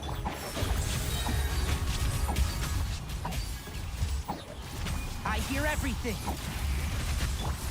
The night is cold. Ready, go!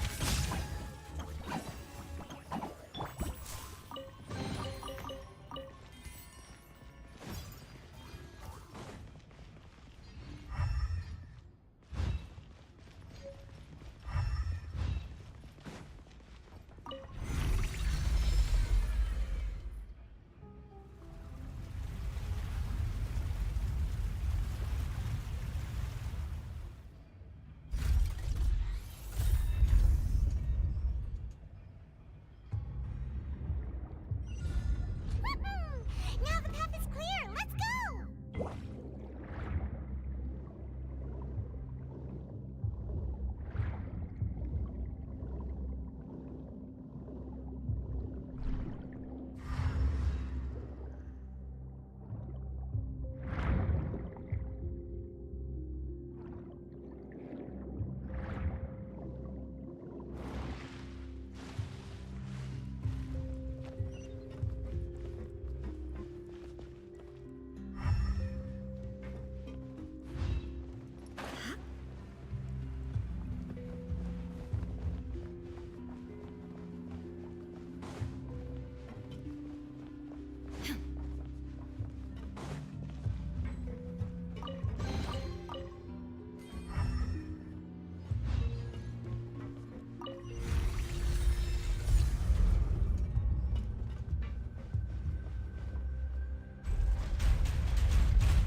My guiding stars!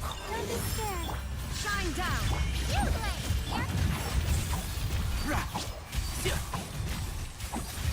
Here! I'll uproot you!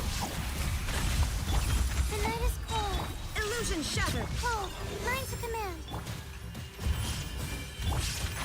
Can't see?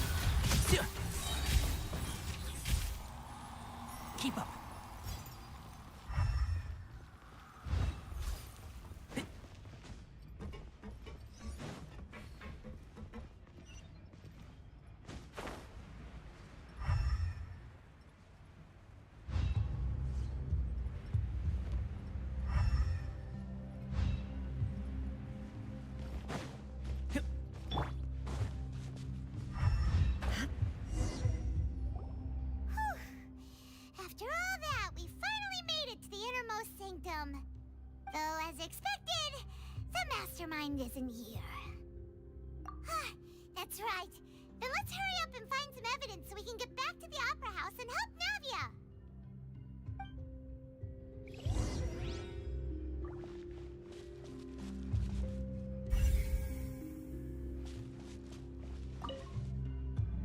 What's all this?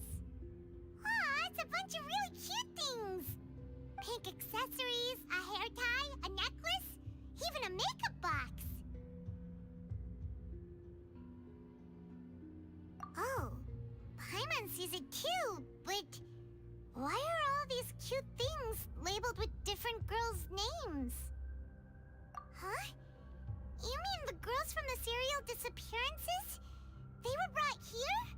And then they were turned into water. And all the boxes of things, these names. That means... Oh, this is terrible!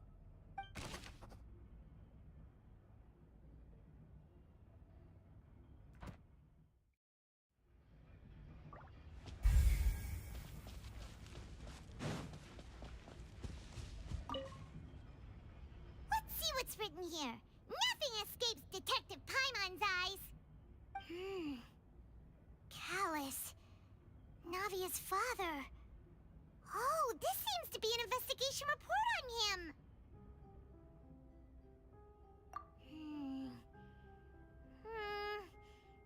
Yep, it's about finding someone to assassinate Jacques and Callus because of a lack of confidence that Jacques himself would go through with it.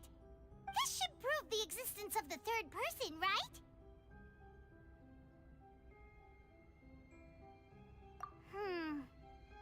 We still have not determined the exact content of the key information Callus has passed on to certain members of his organization. The old dog's a real menace to deal with. Even if he abides by the promise he's made to us, he will still have the upper hand. He can act whenever he wants to make our lives miserable. The only option left is to remove him from the picture entirely. I concur. Let's send someone to kill him. He won't declare war as long as we don't touch Navia. Oh, seems like we've got a bunch of correspondence between the higher-ups. They're all just so evil.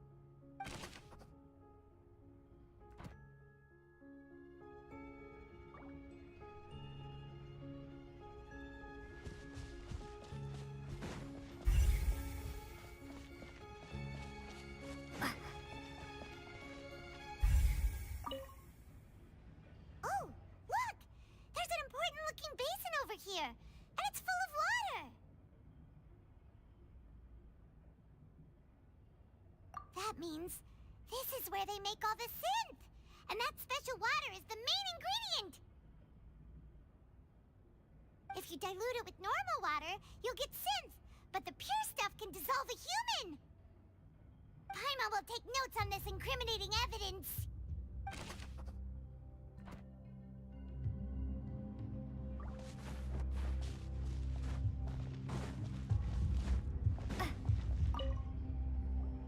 Whoa! There's so much synth here! And so many bottles of ingredients that probably just contain the waters of the primordial sea. Mixing in progress. Ready to drink? Stock sample? Huh. They've also got all the synth pretty clearly labeled. Whoa, there's even fruit-flavored synth? Yep, it's super obvious.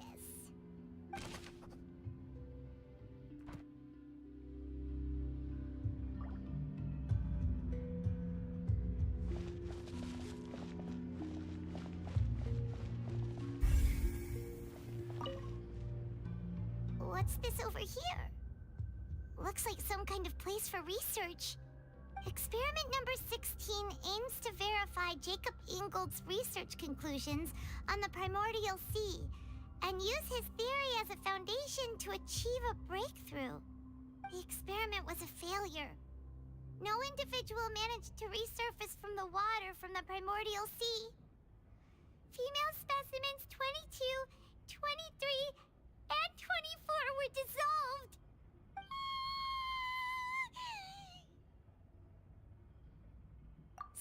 Traveler. Paimon will try her best. It's just that Paimon's never read something so scary before. How can someone write something that terrible in such a matter-of-fact tone? You read the rest. Paimon's too scared to keep going.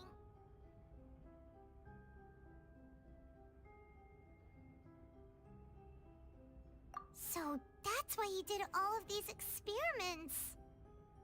But did he really think he'd be able to find a way just by dissolving people over and over? That's just insane! Huh? Isn't that the name you heard by the fountain?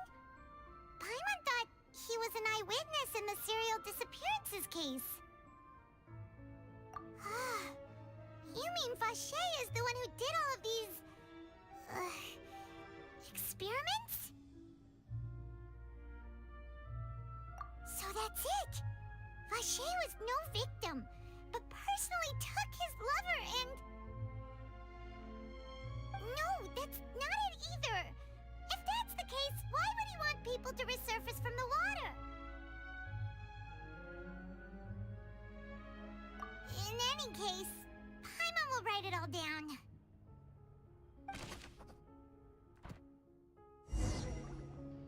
We've looked at almost everything here, and it seems like our theories were spot on. But... yeah, we haven't found anything that reveals his true identity.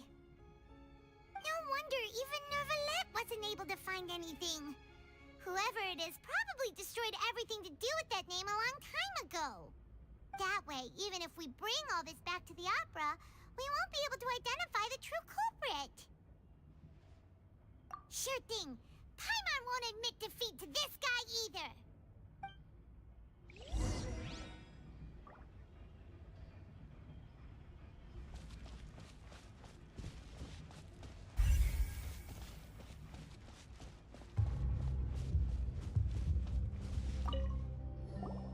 You take that side and Paimon will take this side.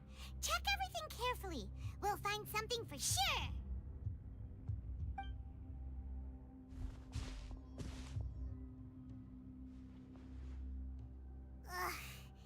Nothing at all. And Paimon can't even find snacks either.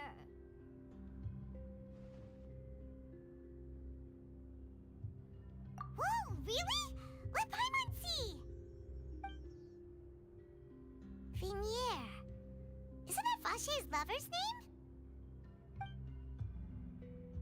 Then you found her diary.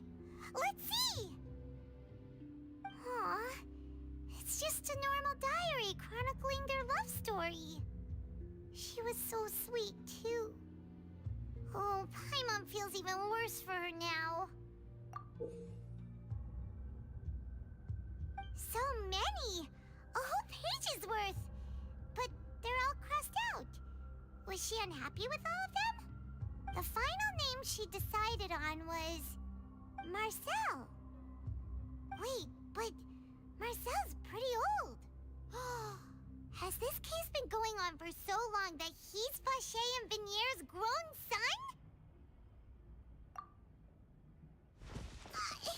Hey!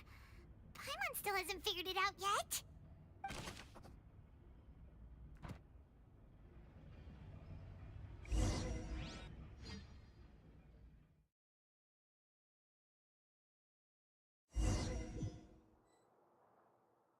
And whose image do you see, Marcel? Is it a man named Vache? Huh. Oh, so you do know that name. I'm merely surprised you'd suddenly say the name of someone I've never even heard of. I was waiting for you to say that. Navia! We're back! As expected of my partner. I just knew you'd return in the nick of time. Just how often do you intend to flout the rules of this court? It's all right, Monsieur Neuvillette.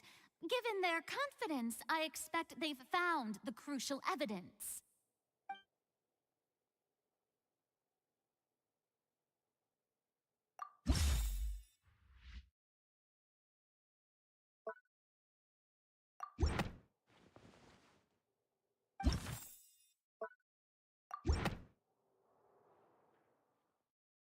But the truth of it, Marcel, is that you've always been Vache. Huh? We've investigated your lair and we already know everything! After your lover, Veneer, was dissolved, you kept abducting young women to experiment on the hopes of bringing her back to you!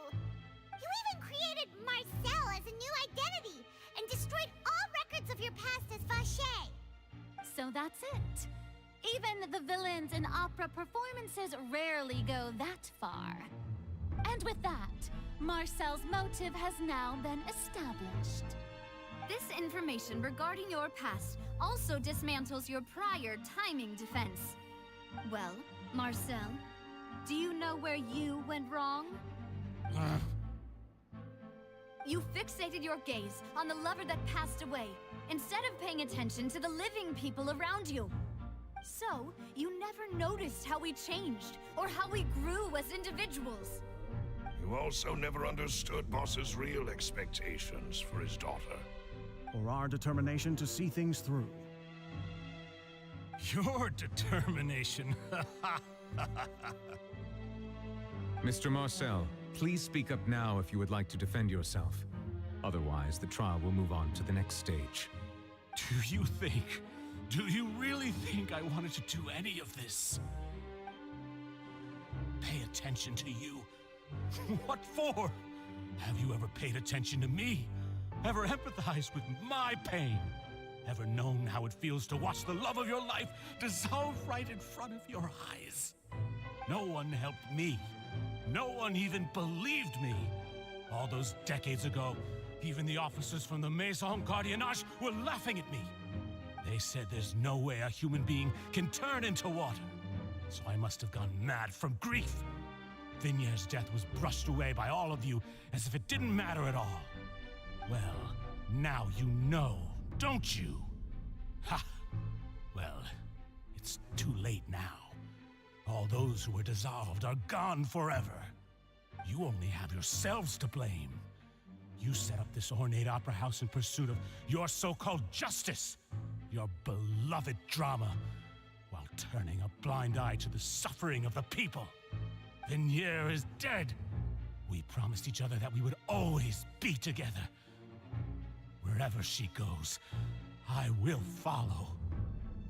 But I'm not from this blasted place, so I can't be dissolved, no matter what I do.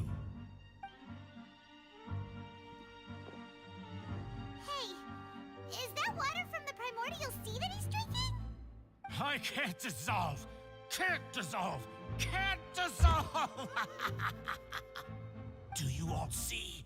I can't go, I can't follow. So if I can't go where she is, what choice do I have but to try to bring her back? I did all of that, and in the end, that accursed Callus still got the better of me. I spent my entire life living on pins and needles, only to get stabbed by his idiot daughter at the very end. The suspect is exhibiting signs of mental distress. Guards, please restrain him. Don't touch me! Don't anybody come near me! I still need to save Veneer. I promise. We made a promise. Veneer! Please, Veneer! Don't think badly of me. All I want to do is fulfill our promise. At this point, the verdict of this trial is clear.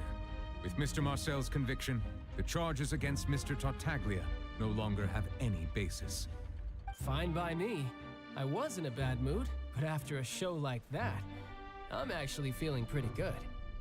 Traveler, please submit all the evidence you have collected to the guards, so that I might review and summarize the truth behind the serial disappearances case.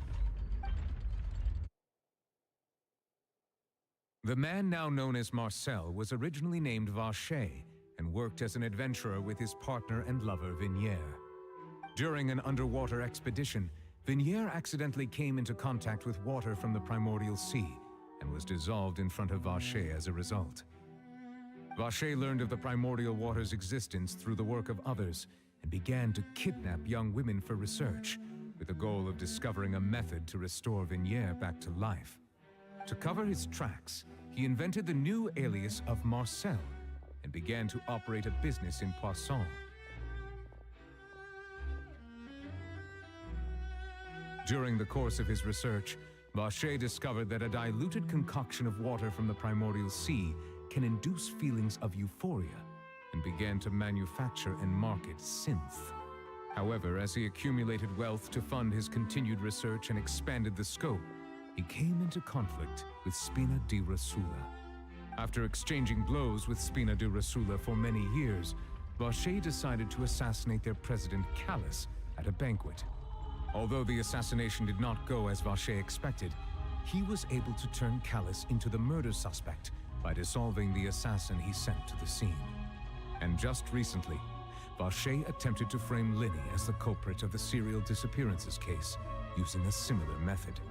However, his attempt to frame Linny failed, and the power of water from the primordial sea became public knowledge.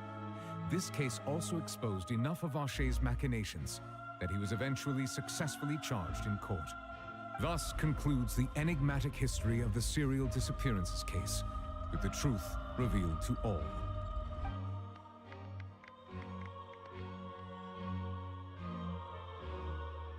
The Oratrice will now deliver the final verdict regarding the charges against Mr. Vacher.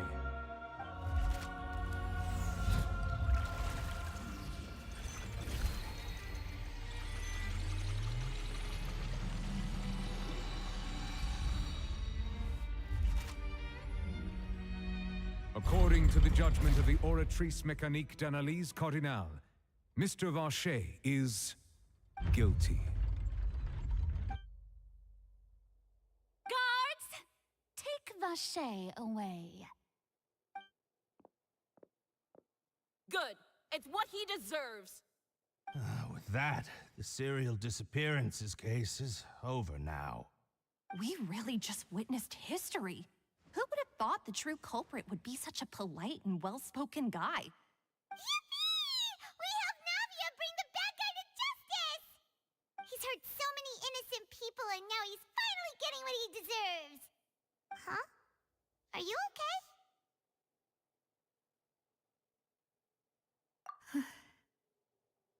Demoiselle, you were absolutely brilliant. The day our late boss had always hoped for has finally come. You can rest easy now, knowing justice has been served. Yeah. Yeah. It's finally over. It's all thanks to you guys. And my partner. See, Papa? Spina di Rosula's still doing well with me at the helm. Well now, hasn't this been a most delicious piece of drama? The villain has been caught, justice has been served, past wrongs have been righted, and it's a big ol' happy ending. Since it's been such a great show, I'll just let the false accusations against me slide. Either way, I've still got some business to attend to, so if you'll excuse me...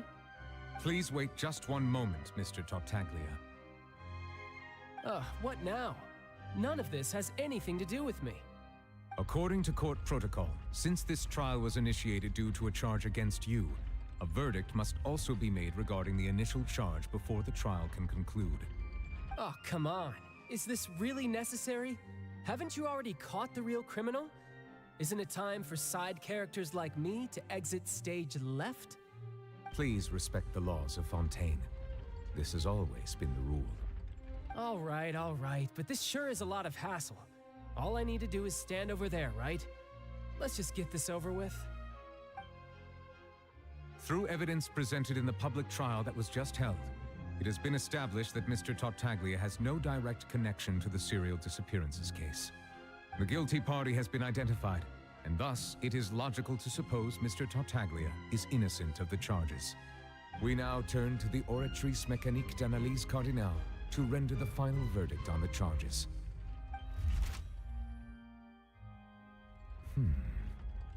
According to the judgment of the Oratrice Mécanique d'Analyse Cardinale, Mr. Tartaglia is guilty. What? Hey! That's not funny! Didn't you just say I'm supposed to be innocent? What's with this verdict? Is your justice machine malfunctioning? Huh? This has never happened before. The Oratrice actually returned a different verdict from the Chief Justice. I mean, have you ever heard of an innocent Fatui Harbinger? Do you think the Oratrice might have just convicted him on general principle? But weren't the charges about the serial disappearances case? No matter what else he's guilty of, it shouldn't affect the verdict in this case, right? The judgment of the Oratrice Mécanique d'Analyse Cardinal is, by law, the final verdict of the court. We must accept the guilty verdict. Guards, please take the suspect into custody per court protocol.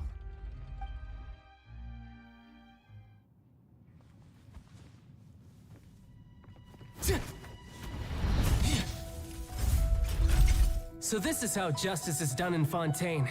What a joke. You've got your rules. Well, I've got mine too!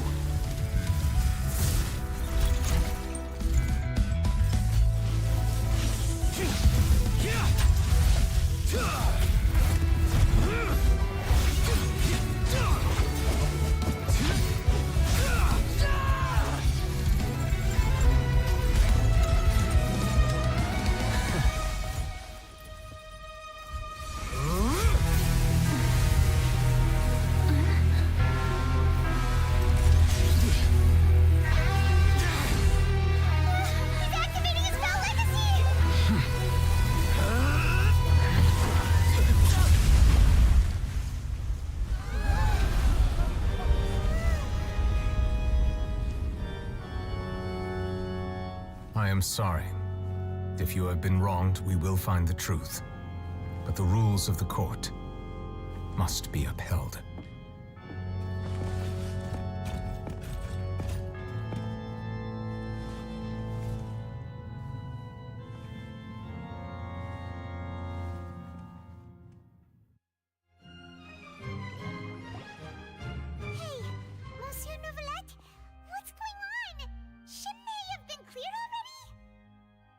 Apologies.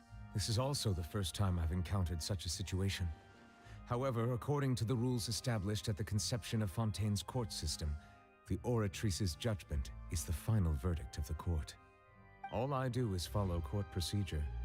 As for why the Oratrice arrived at the conclusion it did, you should probably ask someone more knowledgeable than me. Why are you looking at me? I had nothing to do with it! I don't know what happened there either. Hey, stop staring at me! What does Lady Farina mean by that?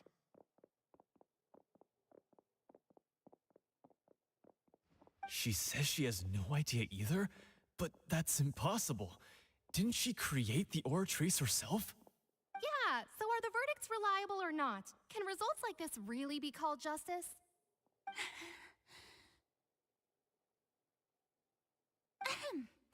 My dearest citizens, did you really think we'd allow an incorrect verdict to be handed out in this court? Did you really believe that the judgment could be mistaken or be the result of some sort of random mishap? Don't tell me you thought even I had been blindsided by the Oratrice's result. But the way she looked just now, it was pretty obvious she had no idea what was going on. However, given the state of things, I shall give you an explanation. Everything that just took place, including my supposed shock and bafflement, was a part of an elaborate performance, with every action meant to stir up drama and excitement. And, of course, for every performance, there is a script. Everything has unfolded exactly as I expected from the very beginning. As the embodiment of the very concept of justice, the Oratrice shall never render an arbitrary judgment! If you thought Child had nothing to do with the serial disappearances case, it is only because you've been blinded by the superficial appearance of innocence. Everything he's done, not to mention the danger he poses, are beyond ordinary comprehension and completely unforgivable! All shall be revealed in time. You will come to understand my noble intentions, as well as the absolute correctness of the Oratrice's verdict.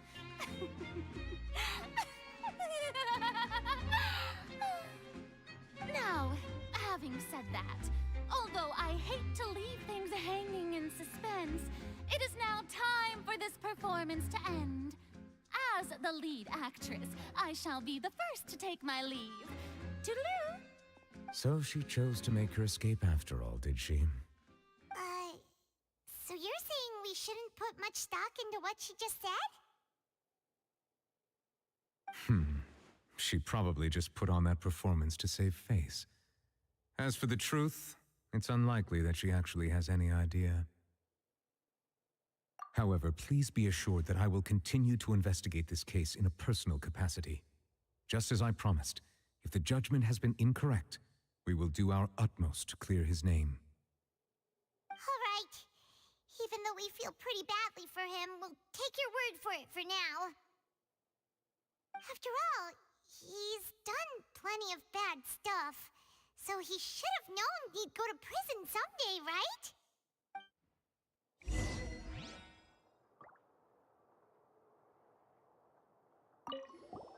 Oh, Monsieur Neuvillette! That power you showed when you took him down. Who are you really? I'm the Chief Justice of Fontaine, of course. If officers of the law lack the strength and capability to enforce it, then it makes a mockery of justice.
Hey, what are you doing? Quick, stop him! Traveler! Hey! Traveler! Marcel! What are you doing over here? Stop resisting arrest! Cease, or we'll add another charge to the list. No, wait! I just want to ask the Traveler something. I'm not looking to run away. Please, please, just let me ask this one small thing. Go on. Thank you. Thank you. I was being led away when I finally realized something. Where did you first hear the name Vacher? I erased all records of that name. So, unless... Are you still trying to prove your innocence? Give it up. You've already been convicted. Really? You did? You're sure? You met her? But how could that be? How did you manage to do it? The Fountain of Lucine? Then she's been so close to me all along. And I just never... Please give me a chance to talk to her again. Just let the Traveler take me to the fountain to see her one last time. This is the last request I'll ever make in my life. You can do whatever you want to me afterwards. I don't care. What? Give an inch and you want to take a mile? Do you think serial killers get to make requests like that? Paimon agrees. Why should we give him what he wants when he's only done a ton of super terrible things? This request, is it worth as much to you as your life? Of course! Wait, no. It's worth even more than my life. Humans. Will they betray the instinct to live just to satisfy spiritual needs? Very well. I will grant your request. Your Honor, I fear that... I will go with him. You do not need to worry about any escape. In that case, I shall leave him in your most capable hands, Chief Justice. Thank you, Your Honor.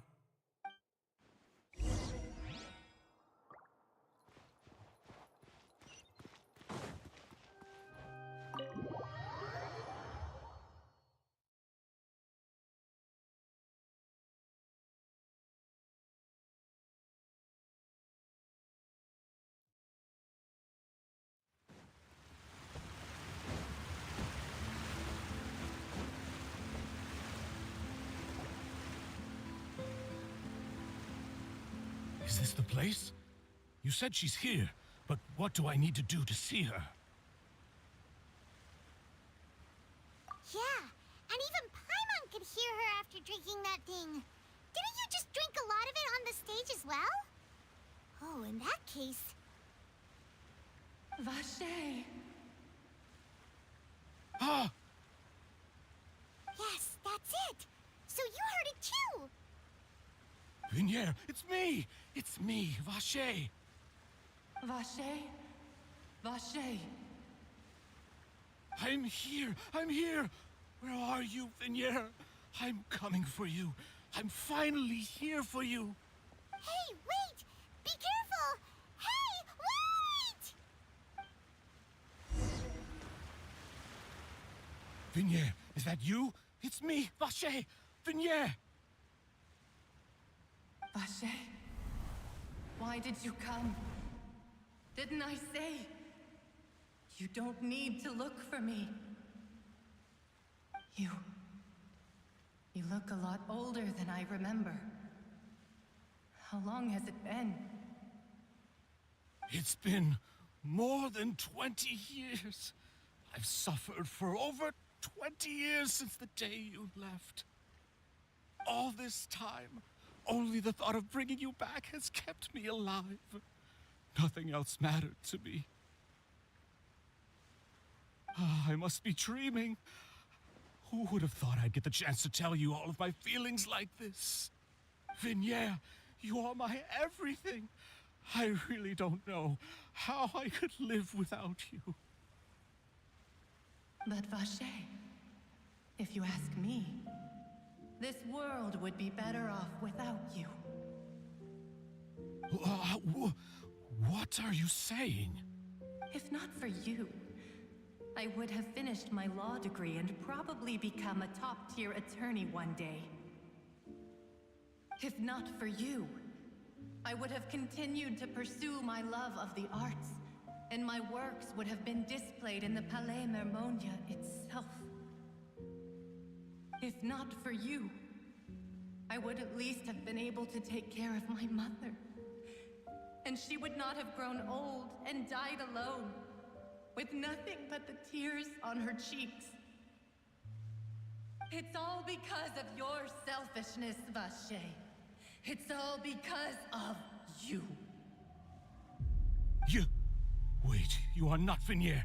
Who are you? You're right. I am not Vinier. I am the sacrifices. Every woman who died by your hand, as our bodies dissolved, our consciousnesses flowed back to the primordial sea. Our thoughts circulated endlessly within the primordial sea, and we were no longer individuals, but we became one, just as streams of water come together in the sea. I'm Cressy. I'm Lemony. I'm Azine. The only one I am not is Vinier. Why? But then, where is Vinier? She doesn't want to see you anymore. Every tendril of her consciousness is avoiding you. This is what you get for your selfishness.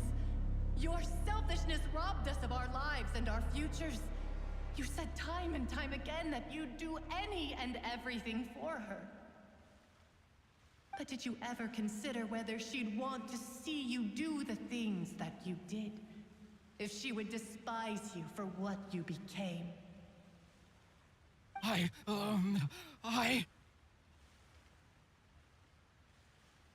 You are a liar, a heartless murderer, and a cowardly narcissist. The only thing you are not is Vigniere's beloved. From the moment your first victim died and her consciousness merged with Vigniere's, she has had nothing but pure hatred for you.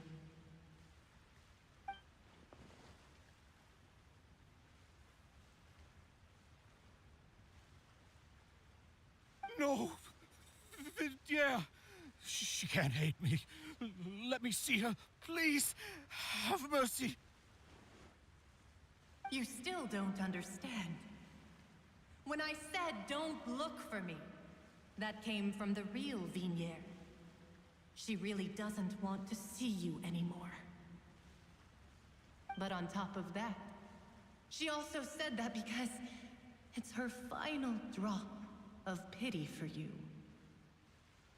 She said that because she knew that if you did come here, we will show no mercy to you. Vache. Vache? Vache. Vache! Vache. Vache! Drown.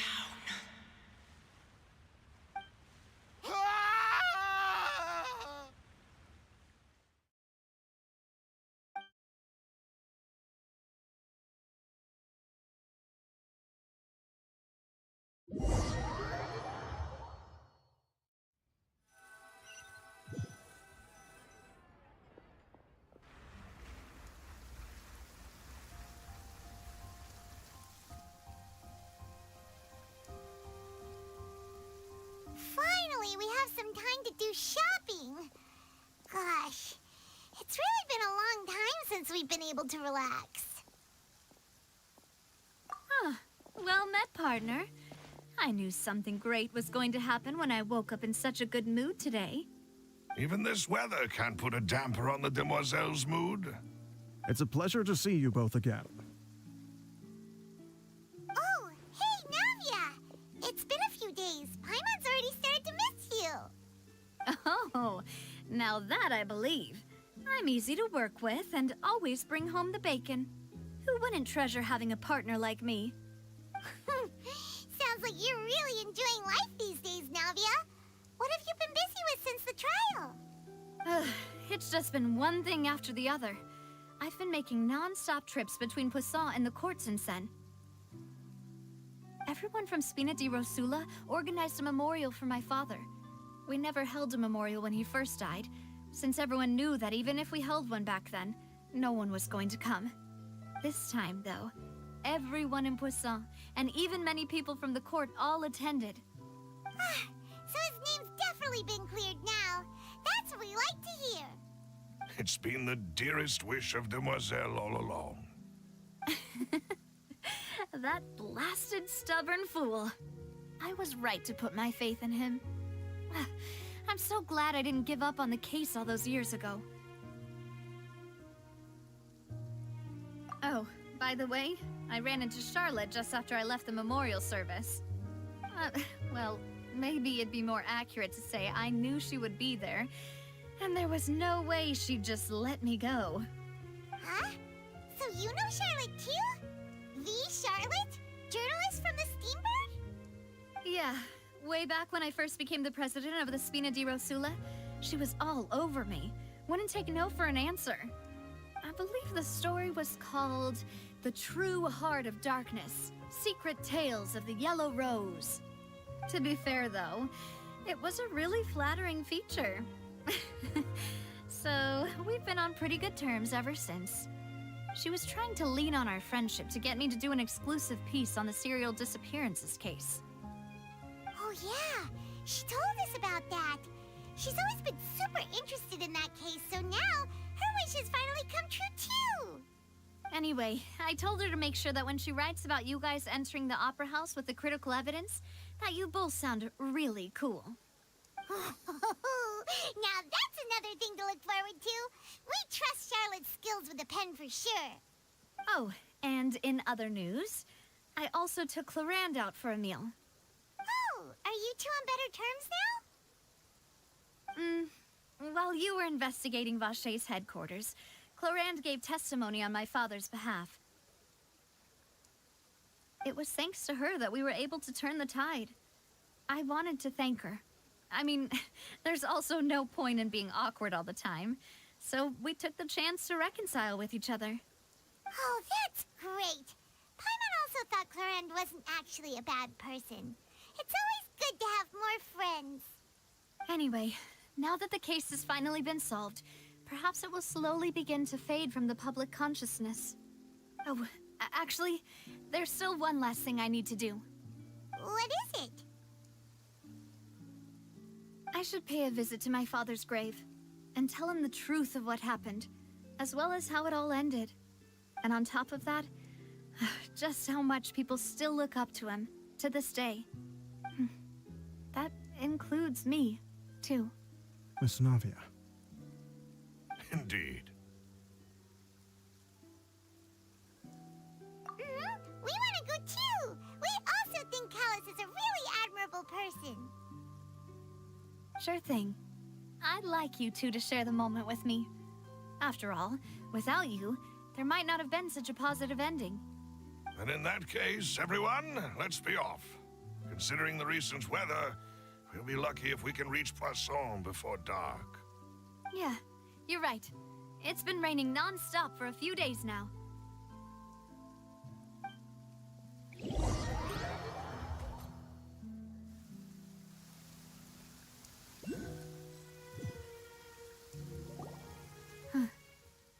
This is where my father's grave is. To be perfectly honest, even I haven't been back here for a long time. Huh? There's someone there already. Wait. That figure. It can't be...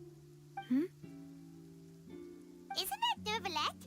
Why would the Chief Justice be here? Huh? Navia?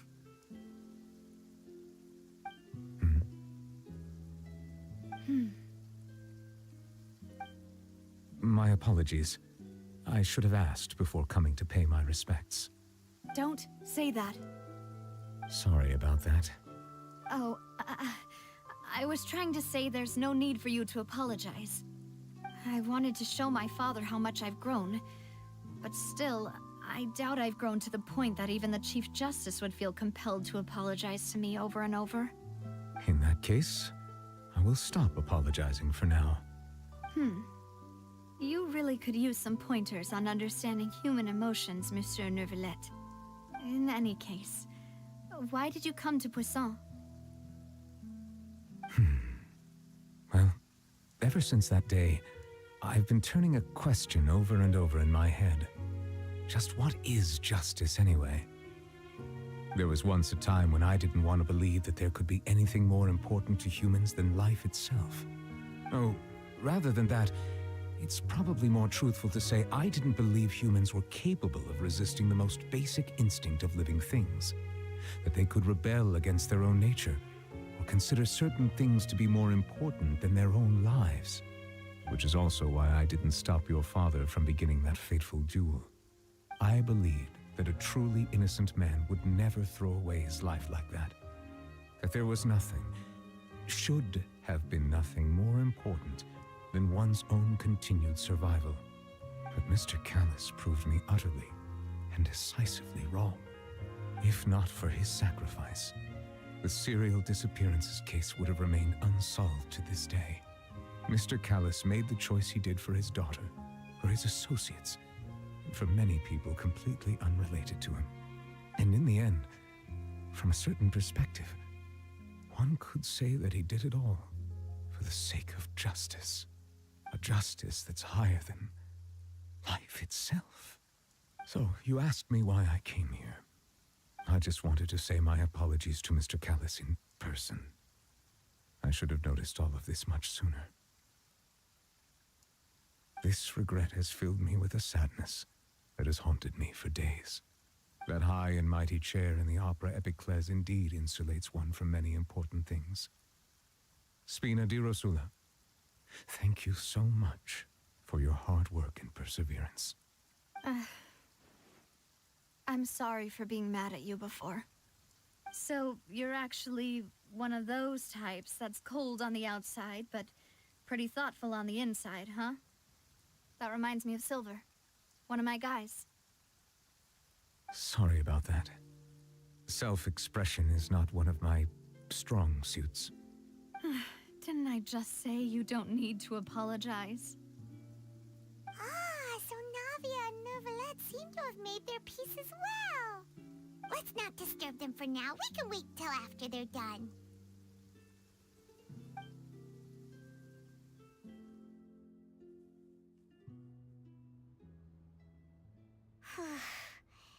Paimon's never paid respects at someone's grave before. Did Paimon do anything rude there?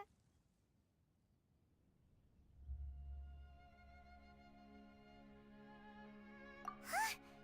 Oh, Paimon didn't know that was a thing. But Paimon doesn't know what she would do if she can't fly. Oh no. Paimon hopes Miss Navia won't be too mad.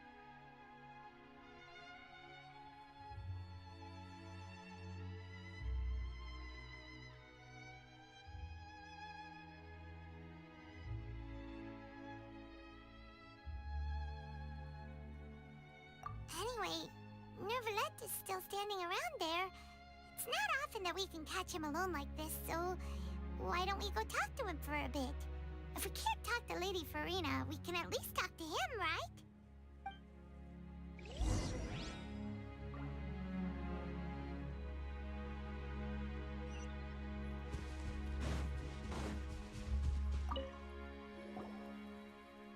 Oh, it's you two. Did Miss Navia invite you to come pay your respects to her father? Mm-hmm. We ran into Navia on the streets today, so we just followed her here. I see, I see. Then is there something that I can help you with? Well, it's pretty hard to run into you like this since you're usually super busy. So we figured we could try to ask you a few questions, if that's okay. Please feel free. Though outsiders, you helped us solve one of the greatest mysteries in Fontaine, and it would be my pleasure to return the favor.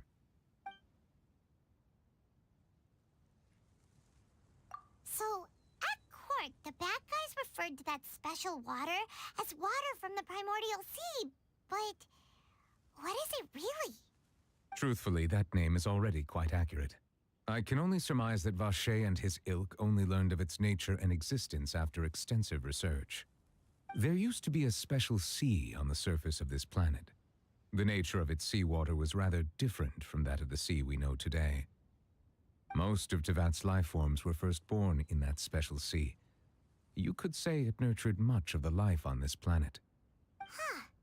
So it really was where everything began. It makes sense to call it primordial then. But today, the primordial sea no longer exists on the planet's surface. What Vacher discovered must have been some kind of special case, or a remnant from a truly ancient age. Huh. So that's how it is. Oh, you really know everything, Monsieur Neuvillette.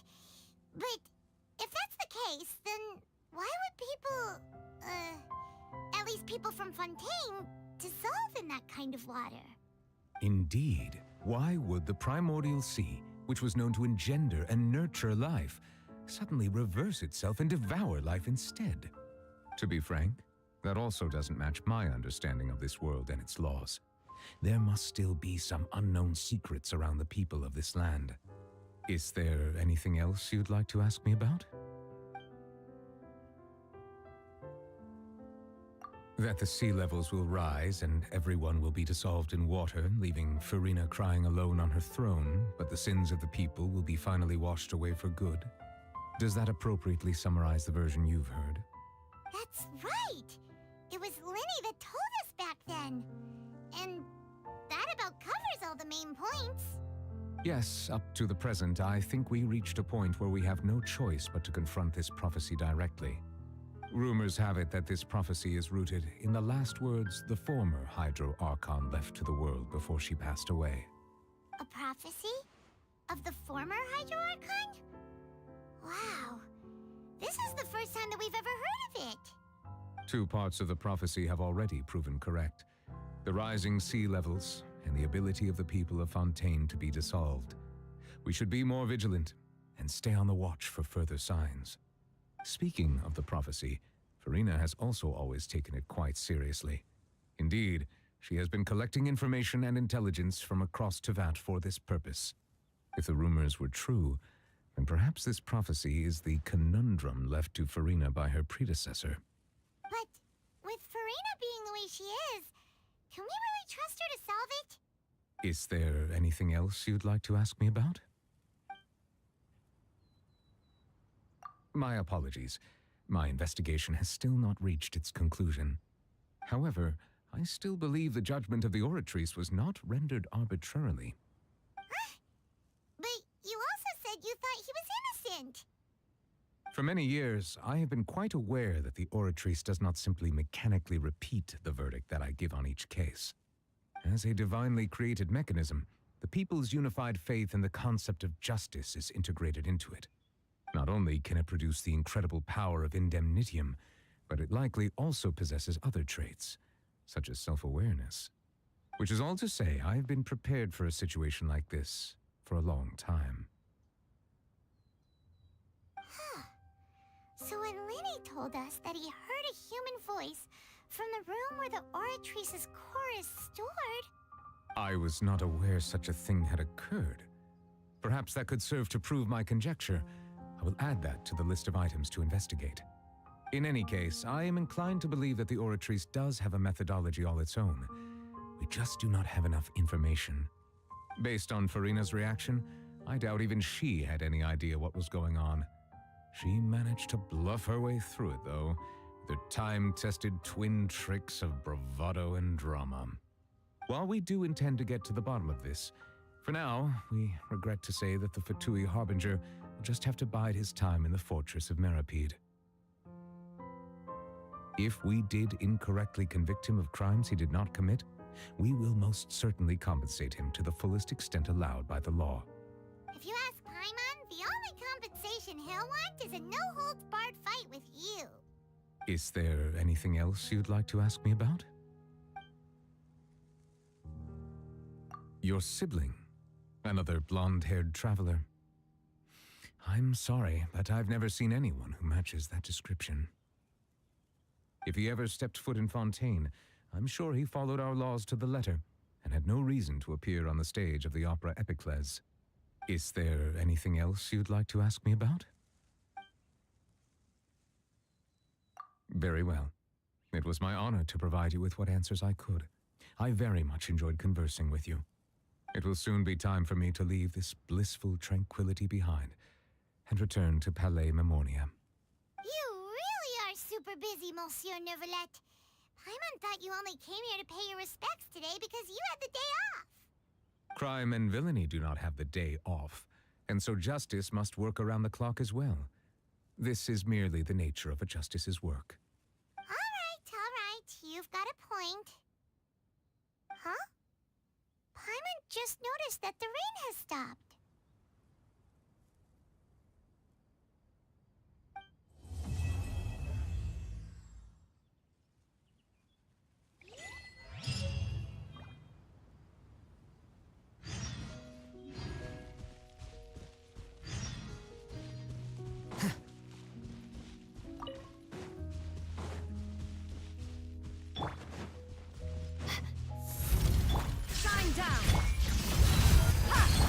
Here you are.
Don't tell me they did it again. For justice.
Ad Astra Abyssosk.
Book learning alone is not enough to cultivate intelligence.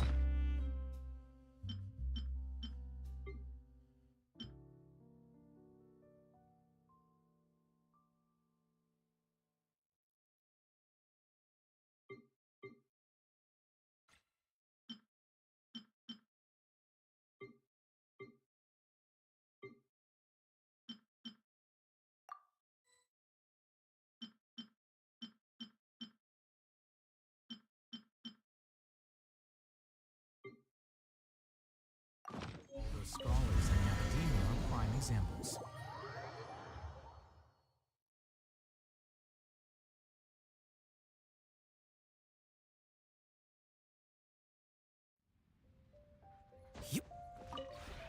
This realm is...